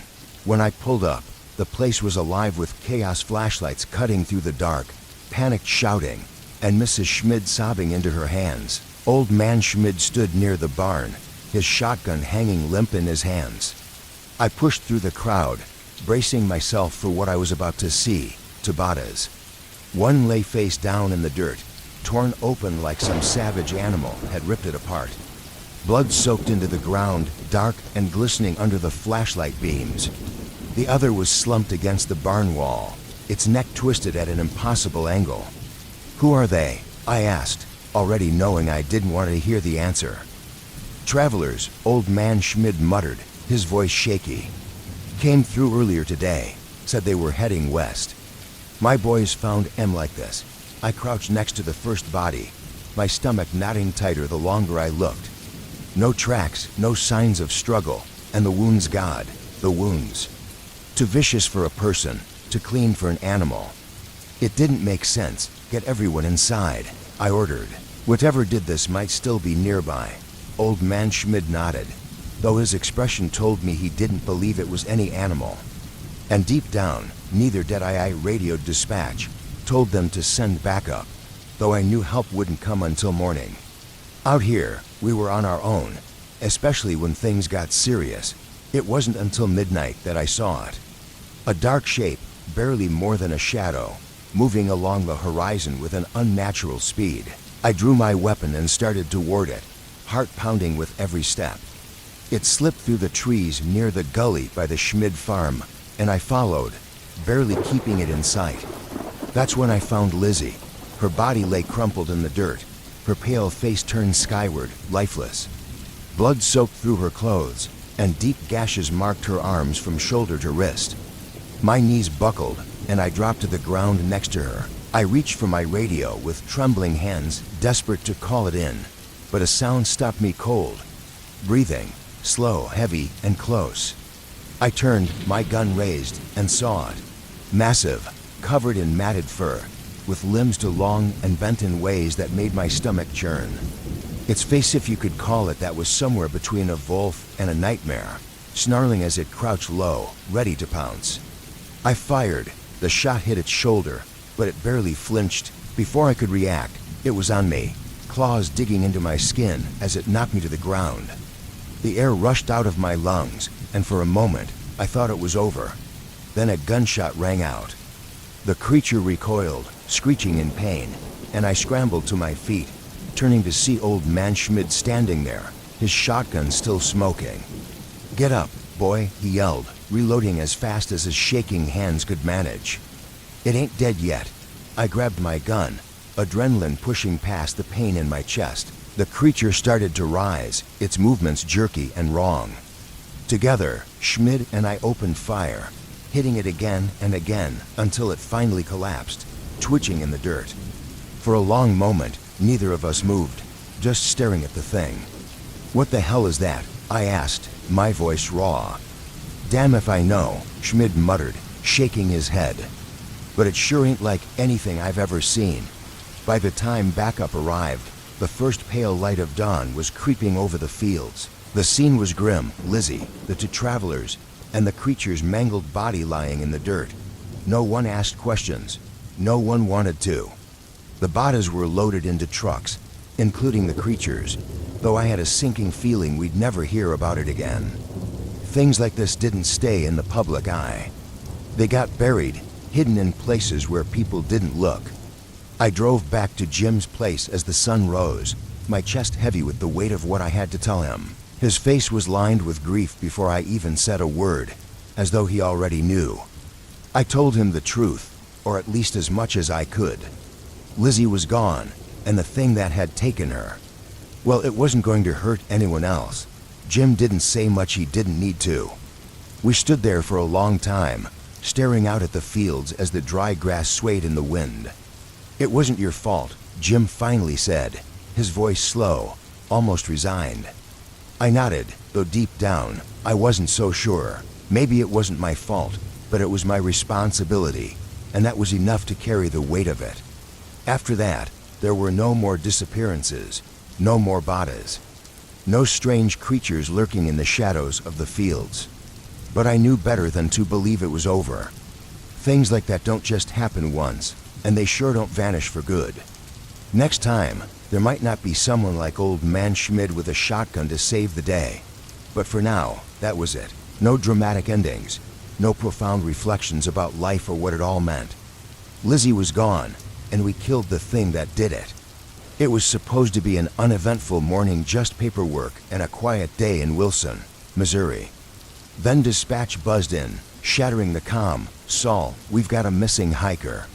Some campers saw his car at Pine Ridge, but couldn't find him in the woods. Pine Ridge, of all places, it had to be there. The kind of place steeped in local lore and eerie stories, strange disappearances, unexplainable noises at night. It wasn't something I believed in, but the place had a reputation. "I'm on it," I replied, grabbing my gear and heading out. By the time I reached the trailhead, it was nearing noon. The summer heat was oppressive, and the air clung heavy with humidity, the kind that made you second-guess every step. The car was still there, a beat-up old Honda Civic. I ran the plates. Danny Lambert, mid-30s, a contractor. According to his wife, he liked to hike alone when life got too stressful. His trunk held the usual: camping gear, some food wrappers, but no tent or supplies. Danny was still out there, somewhere. Two campers who had reported the car lingered nearby, their unease written all over their faces. "We heard something last night," one of them, Alan, said nervously. "Sounded like screaming, but not like a person. My buddy said it was probably an animal, but I've never heard anything like it." I nodded, trying to reassure them. "Thanks for letting us know. Head back to town, all right? I'll take it from here, with backup unlikely to arrive anytime soon." I headed in alone. Maybe that was a mistake, but it wasn't my first time walking into something blind. The first few miles were uneventful, just the quiet hum of the forest and my own footsteps crunching through leaves. Every now and then, I thought I heard movement in the distance, but it was probably just deer or small game. Then I found it. Danny's tent, or what was left of it. The fabric was shredded, torn apart like paper, and the ground was a mess of drag marks, tracks, and blood. No sign of Danny himself. I crouched to examine the scene, my gut twisting tighter with every detail. This wasn't a bear attack. I'd seen enough of those to know the difference. The gashes were too precise, too sharp, like they'd been made by claws from something I didn't recognize. The blood trail led deeper into the woods. As I followed it, the trees seemed to close in around me, the shadows stretching longer and darker. The air grew heavier, thick with the kind of silence that makes you feel like you're being watched. And then I found him, or what was left of him. Danny's body was slumped against a tree, his torso ripped open as if by a butcher's hand. His arms were stripped of flesh, the bone exposed, and his legs, God, they weren't even there. I fought the rising bile in my throat, forcing myself to stay calm. I'd seen death before, but not like this. Whatever had done this wasn't just killing, it was feeding. I grabbed my radio, calling for the coroner, though I doubted they'd want to see this. Then I heard it, a low, guttural rumble from somewhere behind me. It wasn't far. I turned, gripping the handle of my sidearm, eyes darting through the trees, but nothing moved. Nothing but the whisper of the wind brushing through the branches. Still, I could feel it, that unmistakable sense of being watched. I tightened my grip on the gun, taking a slow step back from the body. Every instinct screamed at me to stay calm, to think clearly. If I could just make it back to the trailhead, call in reinforcements, we could deal with this. There had to be an explanation, maybe an animal, a predator no one had accounted for. Then I heard it, closer this time. A sharp crack, a branch snapping beneath something heavy. The sound of deliberate movement pushing through the underbrush. I didn't wait. I ran. My boots slammed into the dirt, heart pounding as the trees blurred around me. The undergrowth clawed at my legs, rain-soaked branches whipping across my face. Behind me, the crashing sounds grew louder, closer. Whatever it was fast, too fast. I could hear its weight breaking through the brush like it owned the forest. It didn't care about stealth anymore. My lungs burned as I pushed harder, adrenaline overriding every other thought except survival. I stumbled over a root, nearly falling, but caught myself and kept moving, blind panic propelling me forward. Finally, the trailhead broke into view, and I barreled into the clearing, skidding to a halt as I whipped around. Nothing, no movement, no sound. It was like the forest had swallowed whatever was chasing me whole. Soaked with sweat and rain, my breath ragged, I staggered back to the car, unable to shake the feeling that it was still there watching, waiting. Later that night, when I filed the report, I kept it brief. Danny Lambert, deceased. Cause of death, likely mauling by an unidentified predator. But I didn't write everything down. Not the part where I ran. Not the part where I knew something unnatural was hunting me. No one would believe me anyway. The coroner's words that night didn't help. "This wasn't a bear, Saul," he said, his voice low. "There's nothing in these woods that could have done this." He didn't need to convince me. I knew it already.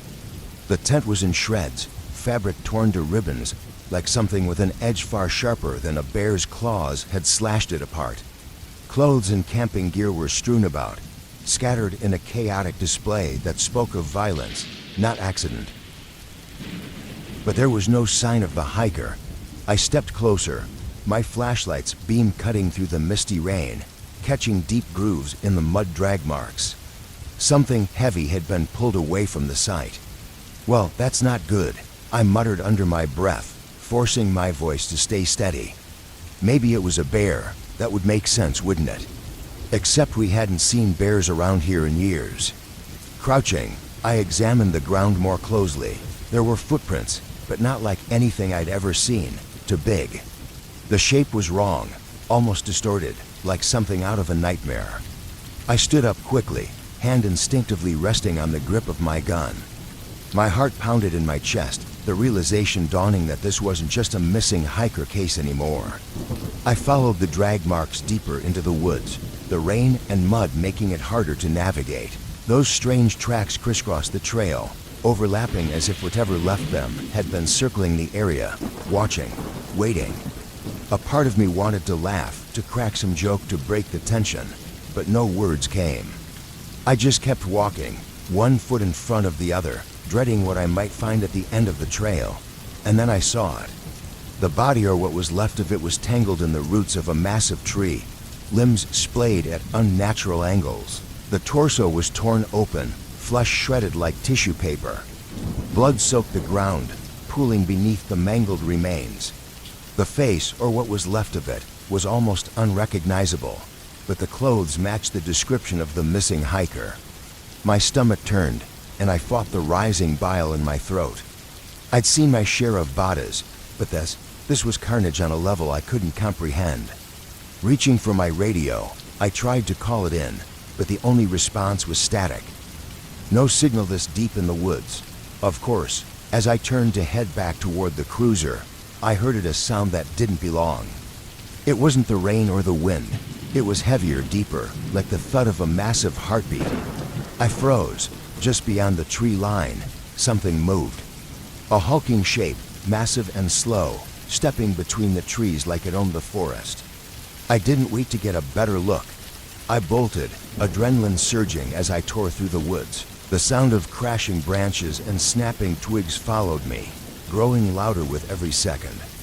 Whatever it was fast. My lungs burned, legs screaming with effort as I stumbled over roots and slipped in the mud. My flashlight bounced wildly, the beam catching glimpses of the creature too big, too unnatural. Finally, I broke through the tree line, my cruiser in sight. I didn't stop, didn't dare look back. Throwing myself into the driver's seat, I locked the doors and jammed the key into the ignition. The engine roared to life, and I floored it, the tires spinning in the mud before catching traction. I tore down the road, my hands gripping the wheel so tightly my knuckles turned white. Even halfway back to town, I kept checking the rearview mirror, expecting to see that hulking shape chasing me. But it never came. By the time I reached the station, I was soaked, shaking, and struggling to process what I'd just seen. I filed the report, sticking to the basics. The hiker was dead, likely the victim of a predator attack. But I left out the tracks. The sounds, the shape in the woods. No one would believe me. Hell, I wasn't sure I believed it myself. That night, I couldn't sleep. Every time I closed my eyes, I saw the shredded tent, the mangled body, and those impossible tracks. And I knew deep down that whatever had killed that hiker wasn't done. It was still out there waiting. The locals called it Devil's Wood, and while I wasn't the superstitious type, even I wasn't keen on turning it into a regular hiking spot. As I pulled up to the Jenkins farm, the air seemed heavier, and old man Jenkins was already waiting by the barn, his shotgun slung over his shoulder like an extension of his arm. "Bryce," he greeted, his voice low, the lines on his face deeper than usual. "You're gonna want to see this." He led me behind the barn, where the scene made my stomach drop. 3 cows lay scattered in the grass, their bodies shredded in ways that no predator I knew of could manage. Their rib cages looked crushed, like something enormous had stepped on them, but there weren't any tracks. Just claw marks long, deep, and vicious, like they'd been carved with machinery. "What the hell happened here, Jenkins?" I asked, crouching down. Jenkins spat into the dirt, his gaze fixed on the mangled remains. I didn't see it, but I heard it. Big, fast, took him down like they were toys. I felt that familiar churn in my gut, the one that always told me to walk away. But curiosity's a killer, isn't it? I'll check it out, I said, standing up and brushing my hands off. You don't want to do that, boy, Jenkins warned, shaking his head. Ain't no good comes from going in those woods. I'll be fine, I lied.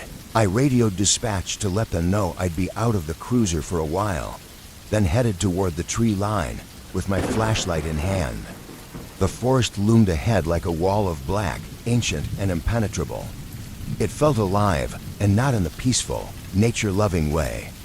Every step in, the air got thicker, harder to breathe, like the forest itself didn't want me there. About 10 minutes in, I heard it. Branches snapping off to my left. My hand dropped to my gun, but I kept walking, forcing myself to believe it was just a deer. But then I saw it, a blur of fur and muscle darting between the trees. Whatever it wasn't a deer, and it wasn't natural. I froze, my grip tightening on the gun. The thing was massive, its limbs moving in ways that made my skin crawl, like its body didn't quite fit together. Then came a loud crash behind me. I spun around, my heart hammering, but the darkness hid whatever was out there. Before I could react, it charged. I fired blindly, the gunshots cracking through the trees, but it didn't matter. The thing slammed into me, knocking me to the ground, and all I could see were claws slicing through the air. Pain exploded up my leg, and when I looked down, my right foot was just gone, torn clean off. I screamed a raw, primal sound I barely recognized as my own. Whether it was the pain or the terror, I don't know. But then, just as quickly as it had attacked, the thing vanished into the shadows. I lay there, blood pouring from what was left of my leg, staring up at the tangled canopy above. I should have been dead. Maybe it let me live, or maybe it just didn't care. Either way, I wasn't sticking around to find out. With every ounce of strength I had, I crawled.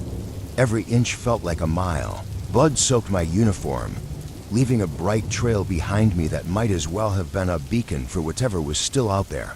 When I woke up, it was in a hospital bed. My leg was wrapped in enough gauze to make a mummy, and Jenkins was sitting by the window, his shotgun propped against the wall. "You're lucky," he said, not looking at me. "Damn thing left you alive." I stared at him, my throat dry, my voice barely a rasp. "What the hell was it?" Jenkins turned, his eyes colder than I'd ever seen. "It ain't from this world, boy. That thing's been here longer than me.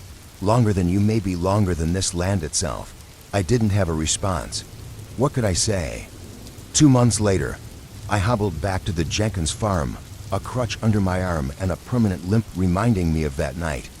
The woods still stood, dark and foreboding, but something had changed. Jenkins told me the thing had come closer since then, right up to the barn. Its claw marks were carved into the doors now, deeper and bolder. The town had started whispering again, but it wasn't like before. These weren't just rumors anymore, they were warnings. Families packed up and left, not bothering to sell their land. Jenkins was right, that thing wasn't from this world. And whatever it was getting hungrier. It wasn't far off. I turned, hand resting on my sidearm, scanning the trees for movement. Nothing moved, just the wind brushing against the leaves, but I knew better. Something was out there, watching. I kept my hand on my gun as I stepped away from the bodies, trying to stay calm. If I could just make it back to the trailhead, call in the proper teams, we'd figure this out.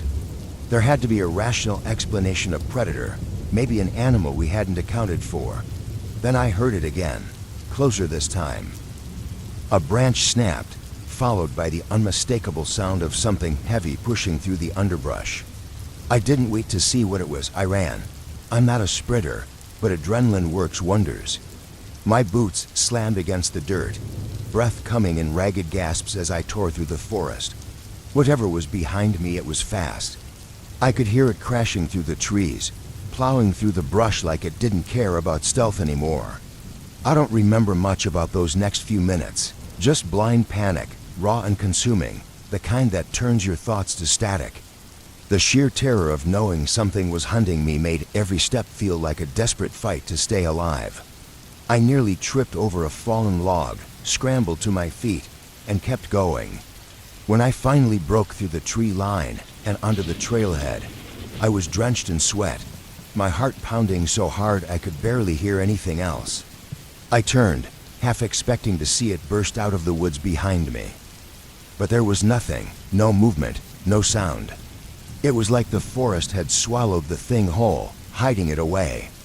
But I knew it was still out there, lurking just beyond the trees. When I got back to the station, I filed the report short, clean, no room for speculation. Danny Lambert was dead, mauled by what appeared to be an unidentified predator. That was the official story. But I didn't write down everything, not the part where I ran, not the part where I knew something was following me, unseen and relentless. Because no one would believe that. Later that night, the coroner came back with his findings. He looked me dead in the eye and said, "Cole, this wasn't a bear. There's no animal in these woods that could have done this." He didn't have to tell me twice. The next morning, I drove back to the gravel pit with a couple of deputies. This time, we were fully armed. We combed the area, searching for tracks, for signs of whatever had killed Danny Lambert. We found nothing, no predator, no creature. Just the remains of Danny and the suffocating weight of the woods around us. I left the gravel pit that day knowing one thing for certain. Whatever had killed him wasn't done. It was still out there, waiting. I didn't need to look back. I could hear it crashing through the woods behind us, the heavy, bone-shaking sound of something massive gaining ground. Every step brought it closer. The girl stumbled, falling hard into the dirt. I grabbed her arm, practically dragging her along as we sprinted toward the car. The ground seemed to tremble beneath us with each pounding step of whatever was chasing us. When we finally reached the car, I threw the door open and shoved her inside. Then I saw it, fully, clearly. It stood hunched onto legs, its body covered in matted fur, but its face was wrong, to human. Its long arms ended in massive claws, dripping with blood, and its mouth. Its teeth were jagged, predatory, something straight out of a nightmare. I fired 2 shots, aiming for center mass. The bullets hit, but the thing barely flinched. It let out a sound that shook me to my core, a half scream, half growl that made my bones feel like they might shatter. Then it charged. I dove into the car, slamming the door shut just as it collided with the side of the vehicle. The force rocked the car, metal groaning under the impact. "Go, go, go," the girl screamed. I floored the gas, the tires spinning in the dirt before catching traction. The thing kept pace for a few horrifying seconds, claws raking against the car, before disappearing back into the trees as if it had never been there. We drove in silence. The girl was shaking, blood dripping from her wounds, but she was alive. That was more than I could say for the others. By the time we made it back to town, my radio crackled to life. "Rook, where the hell are you?" I didn't answer, not right away. What could I say? That I'd seen something out of a nightmare? That people were dead, torn apart by something that didn't belong in this world? No one would believe me. When we pulled into the station, I helped the girl out of the car.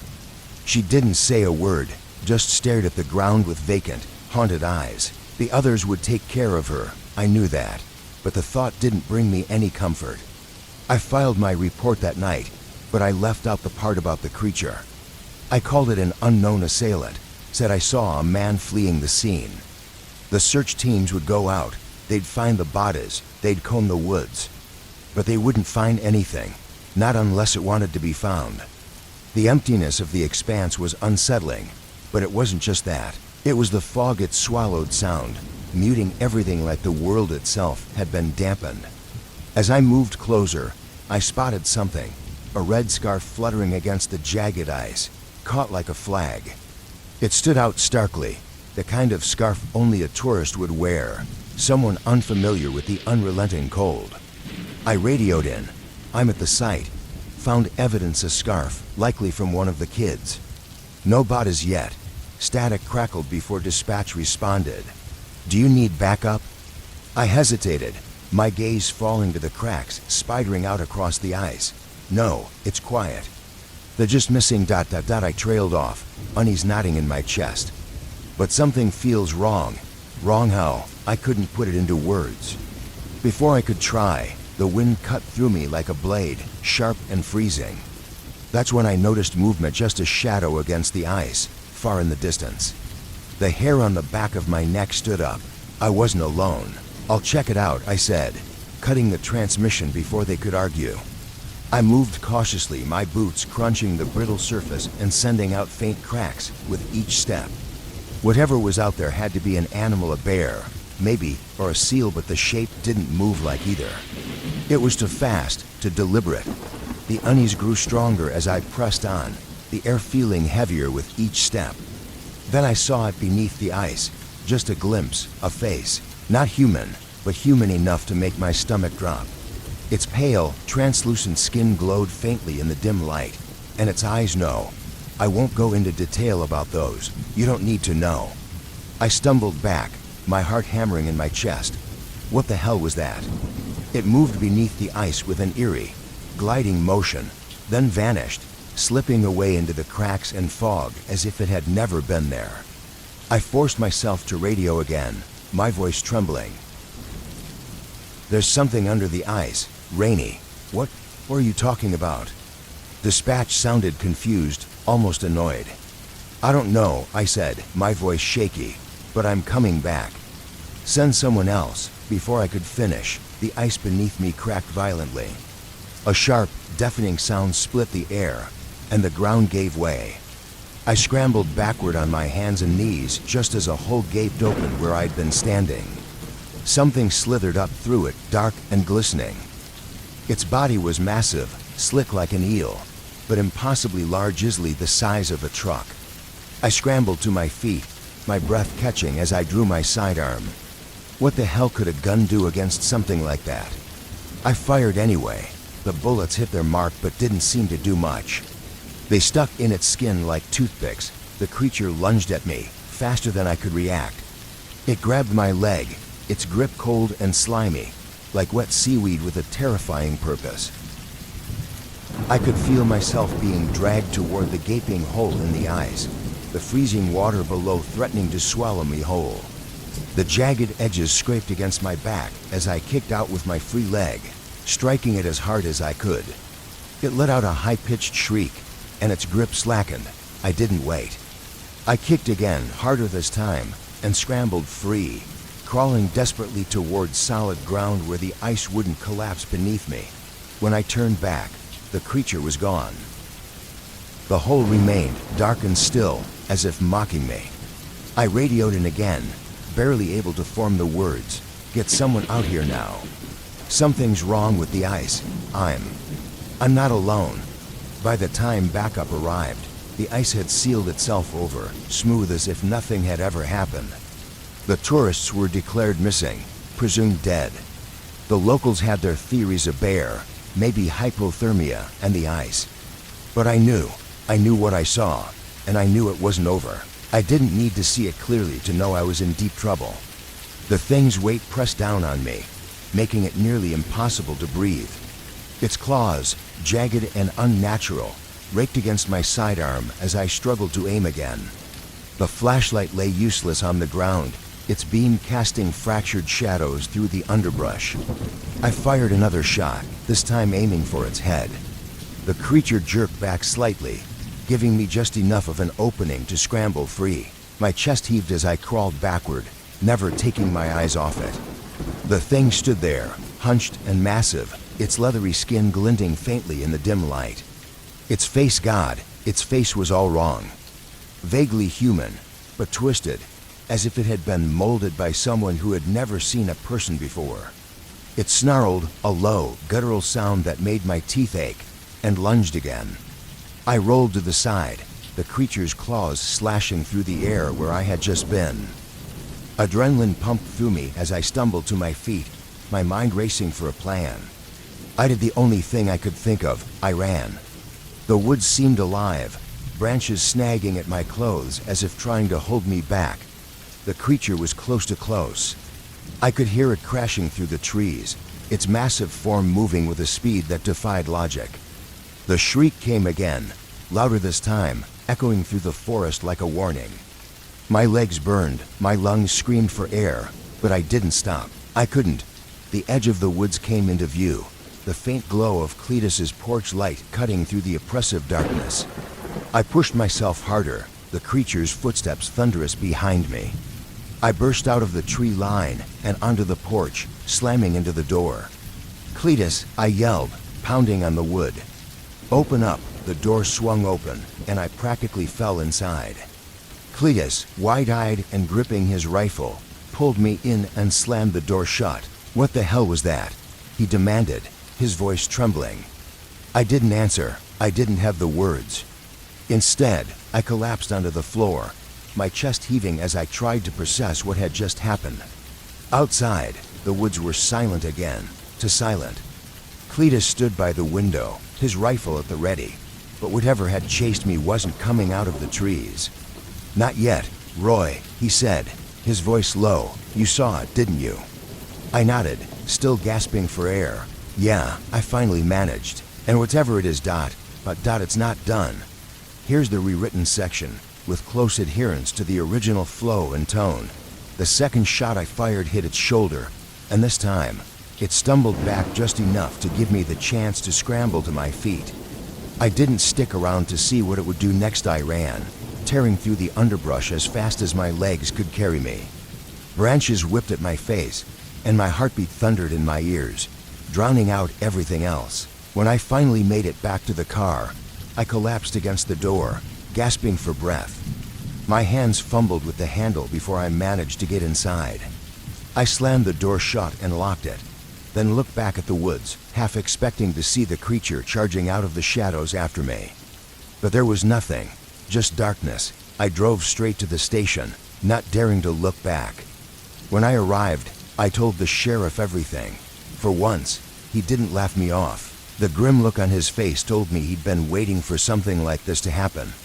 He made a few calls and sent some men out to investigate, but they came back empty-handed. The town quieted down after that, at least for a while. People still whispered about the missing livestock and strange noises in the woods, but no one ever claimed to see anything again. No one except me. A few weeks later, I got a call from Ruben's wife. Ruben had gone missing. The search party found him 2 days later, or what was left of him. His body was torn apart, limbs scattered across his own field like the livestock had been. I never told anyone about my second encounter with that thing. There was no point. No one would believe me, not without proof. But I know what I saw, and I know that whatever is lurking in those woods is still out there. It's not invincible, though. I saw it bleed. Next time, I'll be ready. Here's the rewritten version of your passage, staying true to the original tone and content. The second shot hit its shoulder, and this time it stumbled back, just enough for me to scramble to my feet. I didn't stick around to see what it would do next. I ran, tearing through the underbrush as fast as my legs would carry me. Branches lashed at my face, and my heart pounded so loudly in my ears it drowned out the sound of my own ragged breaths. By the time I reached the car, I collapsed against the door, gasping for air. My hands fumbled for the keys, slick with sweat, and when the engine finally roared to life, I slammed it into gear, dirt and gravel spraying behind me as I sped down the road. I didn't look back, not until I hit the main road. Even then, when I glanced into the rearview mirror, there was nothing, just the yawning blackness of the woods. I drove straight to the station, hands trembling on the wheel, mind racing as I tried to make sense of what I'd just seen. How was I supposed to explain this to anyone? "Hey Chief, I saw a monster out at the Morrow place, and it was dragging a body." That'd go over real well. Best case, I'd get laughed out of the room. Worst case, they'd think I'd finally cracked. But I couldn't ignore it. I couldn't just let it go. When I got back to the station, Jenny's voice crackled through the intercom before I even had a chance to gather my thoughts. "Nick, where the hell have you been? You've got to check something out. There's another call." Same place. A woman just phoned in her husband's missing. Last seen heading toward the Morrow farm. I froze. My stomach dropped. Another one. I grabbed my gear and called for backup from the neighboring town. This time, I wasn't going in alone. 2 other officers met me at the station, and together we made the drive back to the farm. The air was tense, heavy with unspoken dread. The gate was still wide open, but now there was a new addition, a truck parked just off the road, its door hanging open like whoever drove it had left in a hurry. "Is that his?" one of the officers asked, his voice uneasy. I nodded. This wasn't going to end well. We approached the barn cautiously, flashlights cutting through the dark. The smell hit us before we even stepped inside, putrid and overwhelming, like something freshly dead mixed with rot. One of the officers gagged, pressing a hand to his mouth. "What the hell died here?" "Stay focused," I said, though my voice wasn't nearly as steady as I wanted it to be. We moved deeper into the barn, stepping over the scattered bones I'd seen earlier. The beams above creaked with the wind, an eerie counterpoint to the suffocating silence. Then we saw the body, or what was left of it. It was sprawled across the floor, a mangled wreck of flesh and bone. I couldn't even begin to describe the carnage. It looked like the man had been torn apart piece by piece, chunks of his body ripped away until there was barely anything left to identify him. One of the officers turned and vomited in the corner. "We need to get out of here," the other one said, his voice trembling. Before I could answer, it emerged. The creature stepped out of the shadows, its gaunt, angular form seeming to materialize from the darkness. It moved with an eerie, deliberate grace, its pale, stretched skin glistening in the dim beam of our flashlights. The officers froze, their flashlights shaking. "Draw your weapons," I shouted, pulling my gun. The creature didn't hesitate. It charged faster than anything I'd ever seen. One officer fired, but the shot went wide, ricocheting uselessly off the barn's frame. The creature lunged, its massive claws slicing through the air. The younger officer screamed as blood sprayed across the barn. "Get him out of here," I yelled, firing shot after shot. The bullets hit their mark, but the creature barely flinched, its movements relentless. The other officer grabbed his wounded partner and began dragging him toward the truck, leaving me alone with the nightmare bearing down on me. The creature lashed out, its clawed hand grabbing me by the shoulder. The grip was like steel, crushing and immovable. I swung the butt of my gun at its head, connecting with a sickening crunch, but it barely reacted. Its twisted face turned toward me, its gaping mouth stretching wider. The stench of decay washed over me, and I gagged, my mind screaming that this was it. Desperate, I kicked it in the chest with everything I had.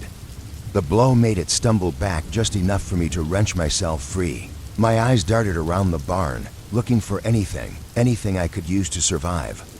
That's when I saw it, a gas can half hidden near one of the support beams. I bolted for it, yanked off the cap, and started dousing the floor with gasoline. The creature hesitated, its unnatural limbs twitching as if it could sense the danger. I fumbled for the lighter in my pocket, my fingers trembling so badly I almost dropped it. When I finally got it lit, I didn't hesitate. I tossed the flame into the gas. The barn erupted into light. Here's a rewrite of your passage, staying true to the original while enhancing clarity and flow. Flames roared to life around the creature, licking at its pale, stretched skin and setting the dry wood ablaze. It let out an ear-splitting screech, a guttural, unnatural sound that reverberated through the night, sending a shiver down my spine. But I didn't stick around to hear the rest. I ran, the heat of the inferno at my back, legs pumping as I sprinted toward the truck. The surviving officer was crouched by the vehicle, desperately trying to stem the bleeding from his partner's arm. "Drive, now," I shouted, throwing myself into the passenger seat. Without hesitation, the officer floored it. The tires spun in the dirt before catching traction, and the truck tore down the road, leaving the burning barn and whatever nightmare it housed behind us. Through the rearview mirror, I caught a glimpse of the creature writhing in the flames, its form reduced to a shadowy figure barely visible against the roaring fire. I knew it was burning. I knew this time it wouldn't walk away. Back in town, paramedics arrived for the injured officer, and I filed my report. Every detail, no matter how unbelievable, went into it. I could barely believe the words I was writing, but I wasn't going to leave anything out. For once, I wanted the truth on record. The next day, I returned to the Morrow farm with firefighters and a couple of state police officers. The barn was a smoldering ruin, blackened timbers collapsing into ash beneath our boots, and there it was, the creature's body. Burned to a crisp, its twisted and deformed shape was barely recognizable, but it was there, undeniable and real. The officers exchanged wide-eyed glances, their expressions torn between disbelief and horror. For once, I didn't care what they thought. I had proof. It wasn't invincible. It bled. It burned. And now, it was dead. But as we sifted through the ashes, another, darker realization settled over us. Scattered among the charred remains, we found bones. Human bones. The people it had taken. The thing wasn't just a creature. It was a predator, something that had been feeding, hunting, and hiding in plain sight for God knows how long. The silence among the group was palpable. No one needed to say what we were all thinking. This wasn't some random animal attack or a campfire ghost story. This was real, too real. The official story chalked it up to a fire caused by squatters. Unfortunate casualties, nothing more. And honestly, I didn't argue. Let the town have its explanations. Let them feel safe. A week later, I packed up and left Shelby for good. I didn't need the whispers or the sideways glances. Didn't need to live with the weight of knowing what had happened out there. As I drove out of town, passing the ruins of the Morrow farm one last time, I couldn't shake the feeling that this wasn't over. There was no logical reason to think so, but deep in my gut, I knew. What I'd seen wasn't the only one of its kind. Somewhere, in some dark and forgotten corner of the world, there were others, waiting, watching, and this time, I wasn't going to be around to find out. Here's a rewrite of your passage, preserving its tense and eerie tone while enhancing clarity. I ventured off the road, following a trail of broken branches and trampled grass. That's when I found her. She was young, maybe mid-20s, lying face down in the brush. I knelt down to check for a pulse, nothing. My heart pounded, not because I hadn't seen a body before, but because of what had been done to her. Her clothes weren't just torn, they looked like something had tried to rip her apart. Deep gashes marred her skin, and her limbs were twisted in ways that defied anatomy, human or otherwise. I gagged. I've seen my share of gruesome things, but this was something else entirely. I barely had time to process it when I heard a low rustling behind me. Ah, hell, I spun around, flashlight in hand, and saw it. In hindsight, I wish I hadn't. It was hunched low, moving on all fours, but with an unnatural, almost human-like gait. Its body was covered in thick, matted fur, but the face, God, the face, it looked like a dog, but not quite. Its mouth, lined with rows of shark-like teeth, stretched too wide, and its limbs were far too long for its body. It was like some mangled cross between a wolf and a chimpanzee, only twice as big as either. You ever see something so wrong that your brain tries to reject it outright? That was me. I froze, flashlight still trained on the thing as it crawled closer. Then it stopped, sniffing the air. Its grotesque limbs moved in jerky, unsettling ways, like it didn't belong in this world. It turned its head toward the woman's body, and that's when I realized I wasn't its target. She was. Maybe it was instinct, or maybe I've seen too many horror movies, but I did the dumbest thing possible. I yelled.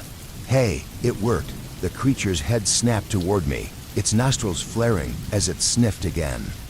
This time, I was its focus, and man, was it fast. I barely had time to draw my sidearm before it lunged, those shark-like jaws snapping shut inches from my face. I fired 3 shots into its side, but it didn't even flinch. It reared back, looking more annoyed than hurt.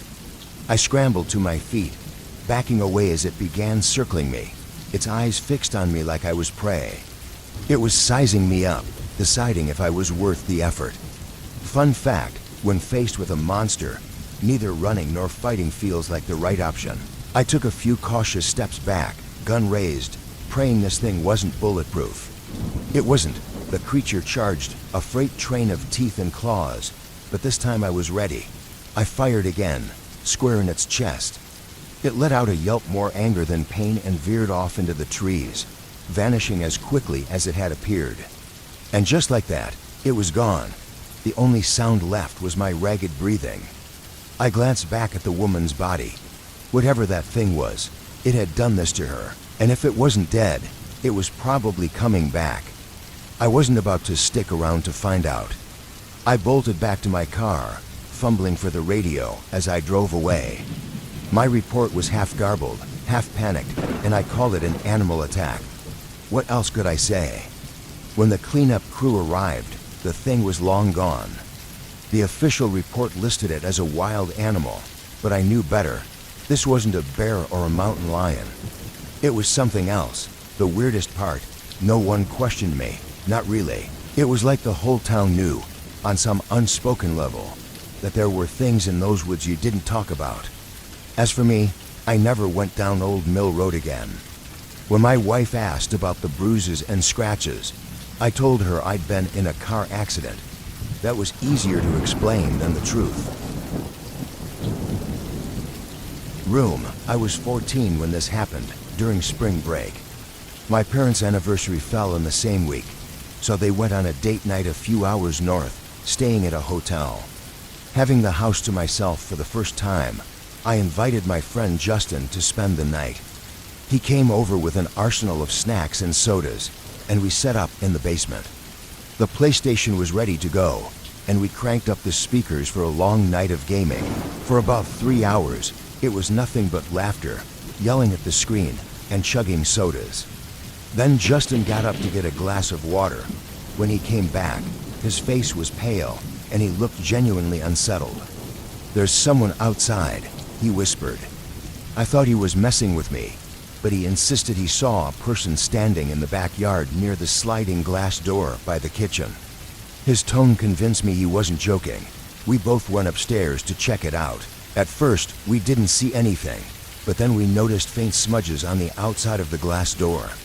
They were at about head height, like someone had been leaning against the glass and peering inside. The realization sent chills down my spine. I immediately shut the blinds, and Justin and I went around checking all the windows to make sure they were locked. Everything seemed secure, and we didn't spot anyone lurking around. As to 14-year-olds, we weren't exactly equipped to deal with something like this, but we convinced ourselves it was just some random person passing by. We went back downstairs to continue gaming. Hours flew by, and it was deep into the night, probably around 2 or 3 a.m. when we finally decided to wrap up. Justin, tired from the night, flopped onto one of the 2 small couches in the basement, while I took the other. We turned off the lights, laid out our blankets, and tried to sleep. For some reason, I couldn't stay asleep. I'd doze off for a few minutes, only to jolt awake again. It went on like this for what felt like hours. I chalked it up to the caffeine, but there was something off about the way I kept waking up. The last time I opened my eyes, I noticed something strange. A faint streak of light cutting across the far end of the basement. I sat up, squinting to figure out where it was coming from. It was the door at the top of the staircase. It was cracked open slightly, and light from the hallway upstairs was spilling into the darkness. I looked over at Justin. He was still sound asleep on the other couch. My first thought was that Justin might have gotten up for more water at some point, but I hadn't heard a thing. The uneasy feeling in my stomach grew as I got up and approached the staircase. The closer I got, the more I realized the door wasn't just ajar. It looked like someone had nudged it open recently. I climbed the stairs cautiously and pushed the door further open. The hallway light was on, and so was the kitchen light. That's when I remembered Justin's earlier warning about someone in the backyard. My heart pounded as I walked toward the kitchen to look out the glass door. The backyard appeared empty under the dim glow of the porch light, but just as I was about to turn away, I saw something move, a shadow flickering across the reflection on the glass. I froze, then spun around. Down the hallway, I caught a glimpse of movement. Someone had darted across the far end of the hallway, too fast for me to make out. My mind raced. I stood there, rooted in fear, before adrenaline kicked in, and I bolted back downstairs. I shook Justin awake, whispering frantically about what I saw. His face drained of color as I explained. Without a word, we both scrambled into one of the basement closets, closing the door quietly behind us. I called 911 as we crouched inside, trying not to breathe too loudly. While we waited, we could hear faint sounds of movement upstairs, footsteps pacing back and forth, doors creaking as they were opened and shut. It sounded like whoever was up there was frantically searching for something. Then, suddenly, everything went silent. Minutes felt like hours until we finally heard the police arrive. The sound of their voices calling out gave me the courage to emerge from the closet. I let them into the house, and they began their search. It wasn't long before one of the officers called out from upstairs. Moments later, he came down with a man in handcuffs, a man I immediately recognized. It was the person Justin had seen earlier in the backyard. The man glared at me as he was escorted past and into the patrol car. The officer explained that the small bolt lock on the back door had been snapped, which was how he'd gotten inside. Even more chilling, he had been hiding in the master bedroom likely for hours until they found him. The officer mentioned that the man had taken off his shoes after breaking in, which was why we hadn't heard him moving around earlier. The only reason I even suspected something was wrong was because of the faint shoe imprint on the window seal. For weeks, I couldn't shake the image of that man. The idea that I had been seconds away from unknowingly walking into a room where he was hiding still gives me nightmares. After that night, my parents installed better locks and eventually a security camera system. The most disturbing part came later. Every few months, we began finding similar smudges on the sliding glass door. Someone had been pressing their face against it, looking in. We never saw anyone, but the evidence was there. After the security cameras were installed, the smudges stopped. It's been over a year now without any signs of them returning. But I still can't help but wonder what they wanted and if they'll ever come back. A late-night warning at a gas station when I was 18. I embarked on a solo road trip to my new college. It was my first time traveling such a long distance alone, and my nerves were high. The drive was around 600 miles, and I had split it into 2 days with an overnight stay at a hotel. As the sun set and traffic thinned out, the open road became increasingly monotonous. Around 10 p.m., I decided to stop at the next gas station to refuel before the final stretch to the hotel. The station I pulled into was isolated, just a small building with a few pumps and no other cars in sight. There weren't even nearby houses or streetlights, just endless darkness surrounding the lot. As I stepped out to pump gas, I noticed a man walking toward me. He looked to be in his 50s, with a disheveled appearance that made him seem homeless.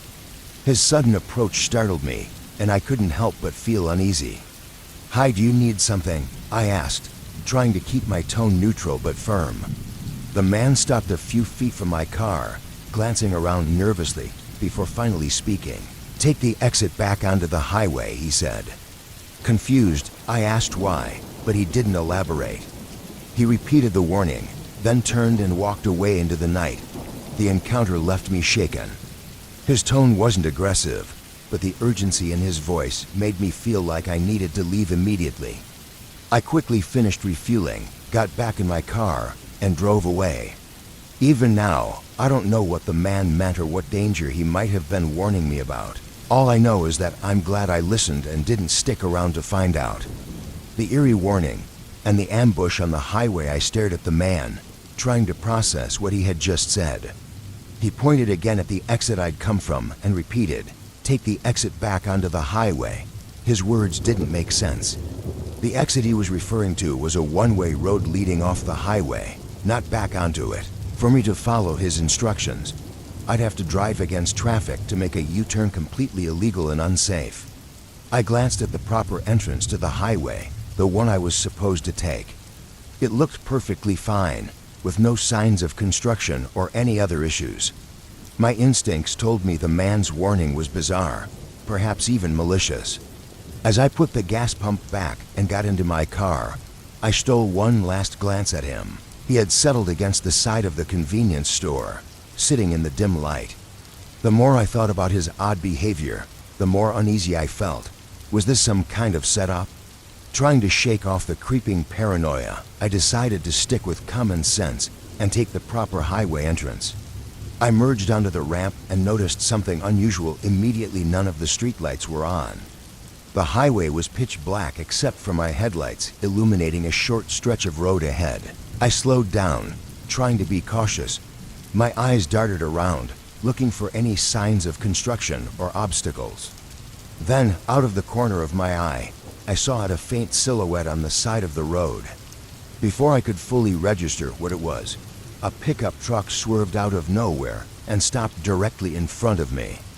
My heart leapt into my throat as the truck's doors flung open, and 4 men jumped out. Each was armed metal bats, machetes, and knives gleamed in the faint light from my car's beams. They moved quickly, closing the gap between us with chilling determination. Their faces were completely bare, showing no emotion, like this was just another routine for them. I reacted on instinct, slamming my car into reverse as they neared my windows. My tires screeched as I backed up, heart pounding in pure panic. Just as I thought I might have created some distance, my headlights caught something even more horrifying. From the shadows lining the highway, dozens of figures emerged. They moved in sync, as if they'd been waiting for this exact moment. A few even started running toward my car, their silhouettes dark and menacing. I didn't wait to see what would happen next. I twisted the wheel, turned my car around, and sped off in the opposite direction as fast as I could. My hands trembled as I fumbled for my phone and called 911. I reported everything I'd seen and begged them to send help. The operator assured me they'd investigate, but oddly enough, I never heard back. No follow-up, no confirmation. It was as if the entire incident had been swept under the rug. In hindsight, the man at the gas station hadn't been trying to trap me, he'd been trying to warn me. He must have known something about what was waiting ahead, and his cryptic advice was likely his way of steering me away from danger. Even now, I shudder to think about what could have happened if I hadn't managed to escape. The memory of those emotionless faces and the sheer number of people emerging from the shadows is something I'll never forget. Whatever their intentions were, I was lucky to get out alive.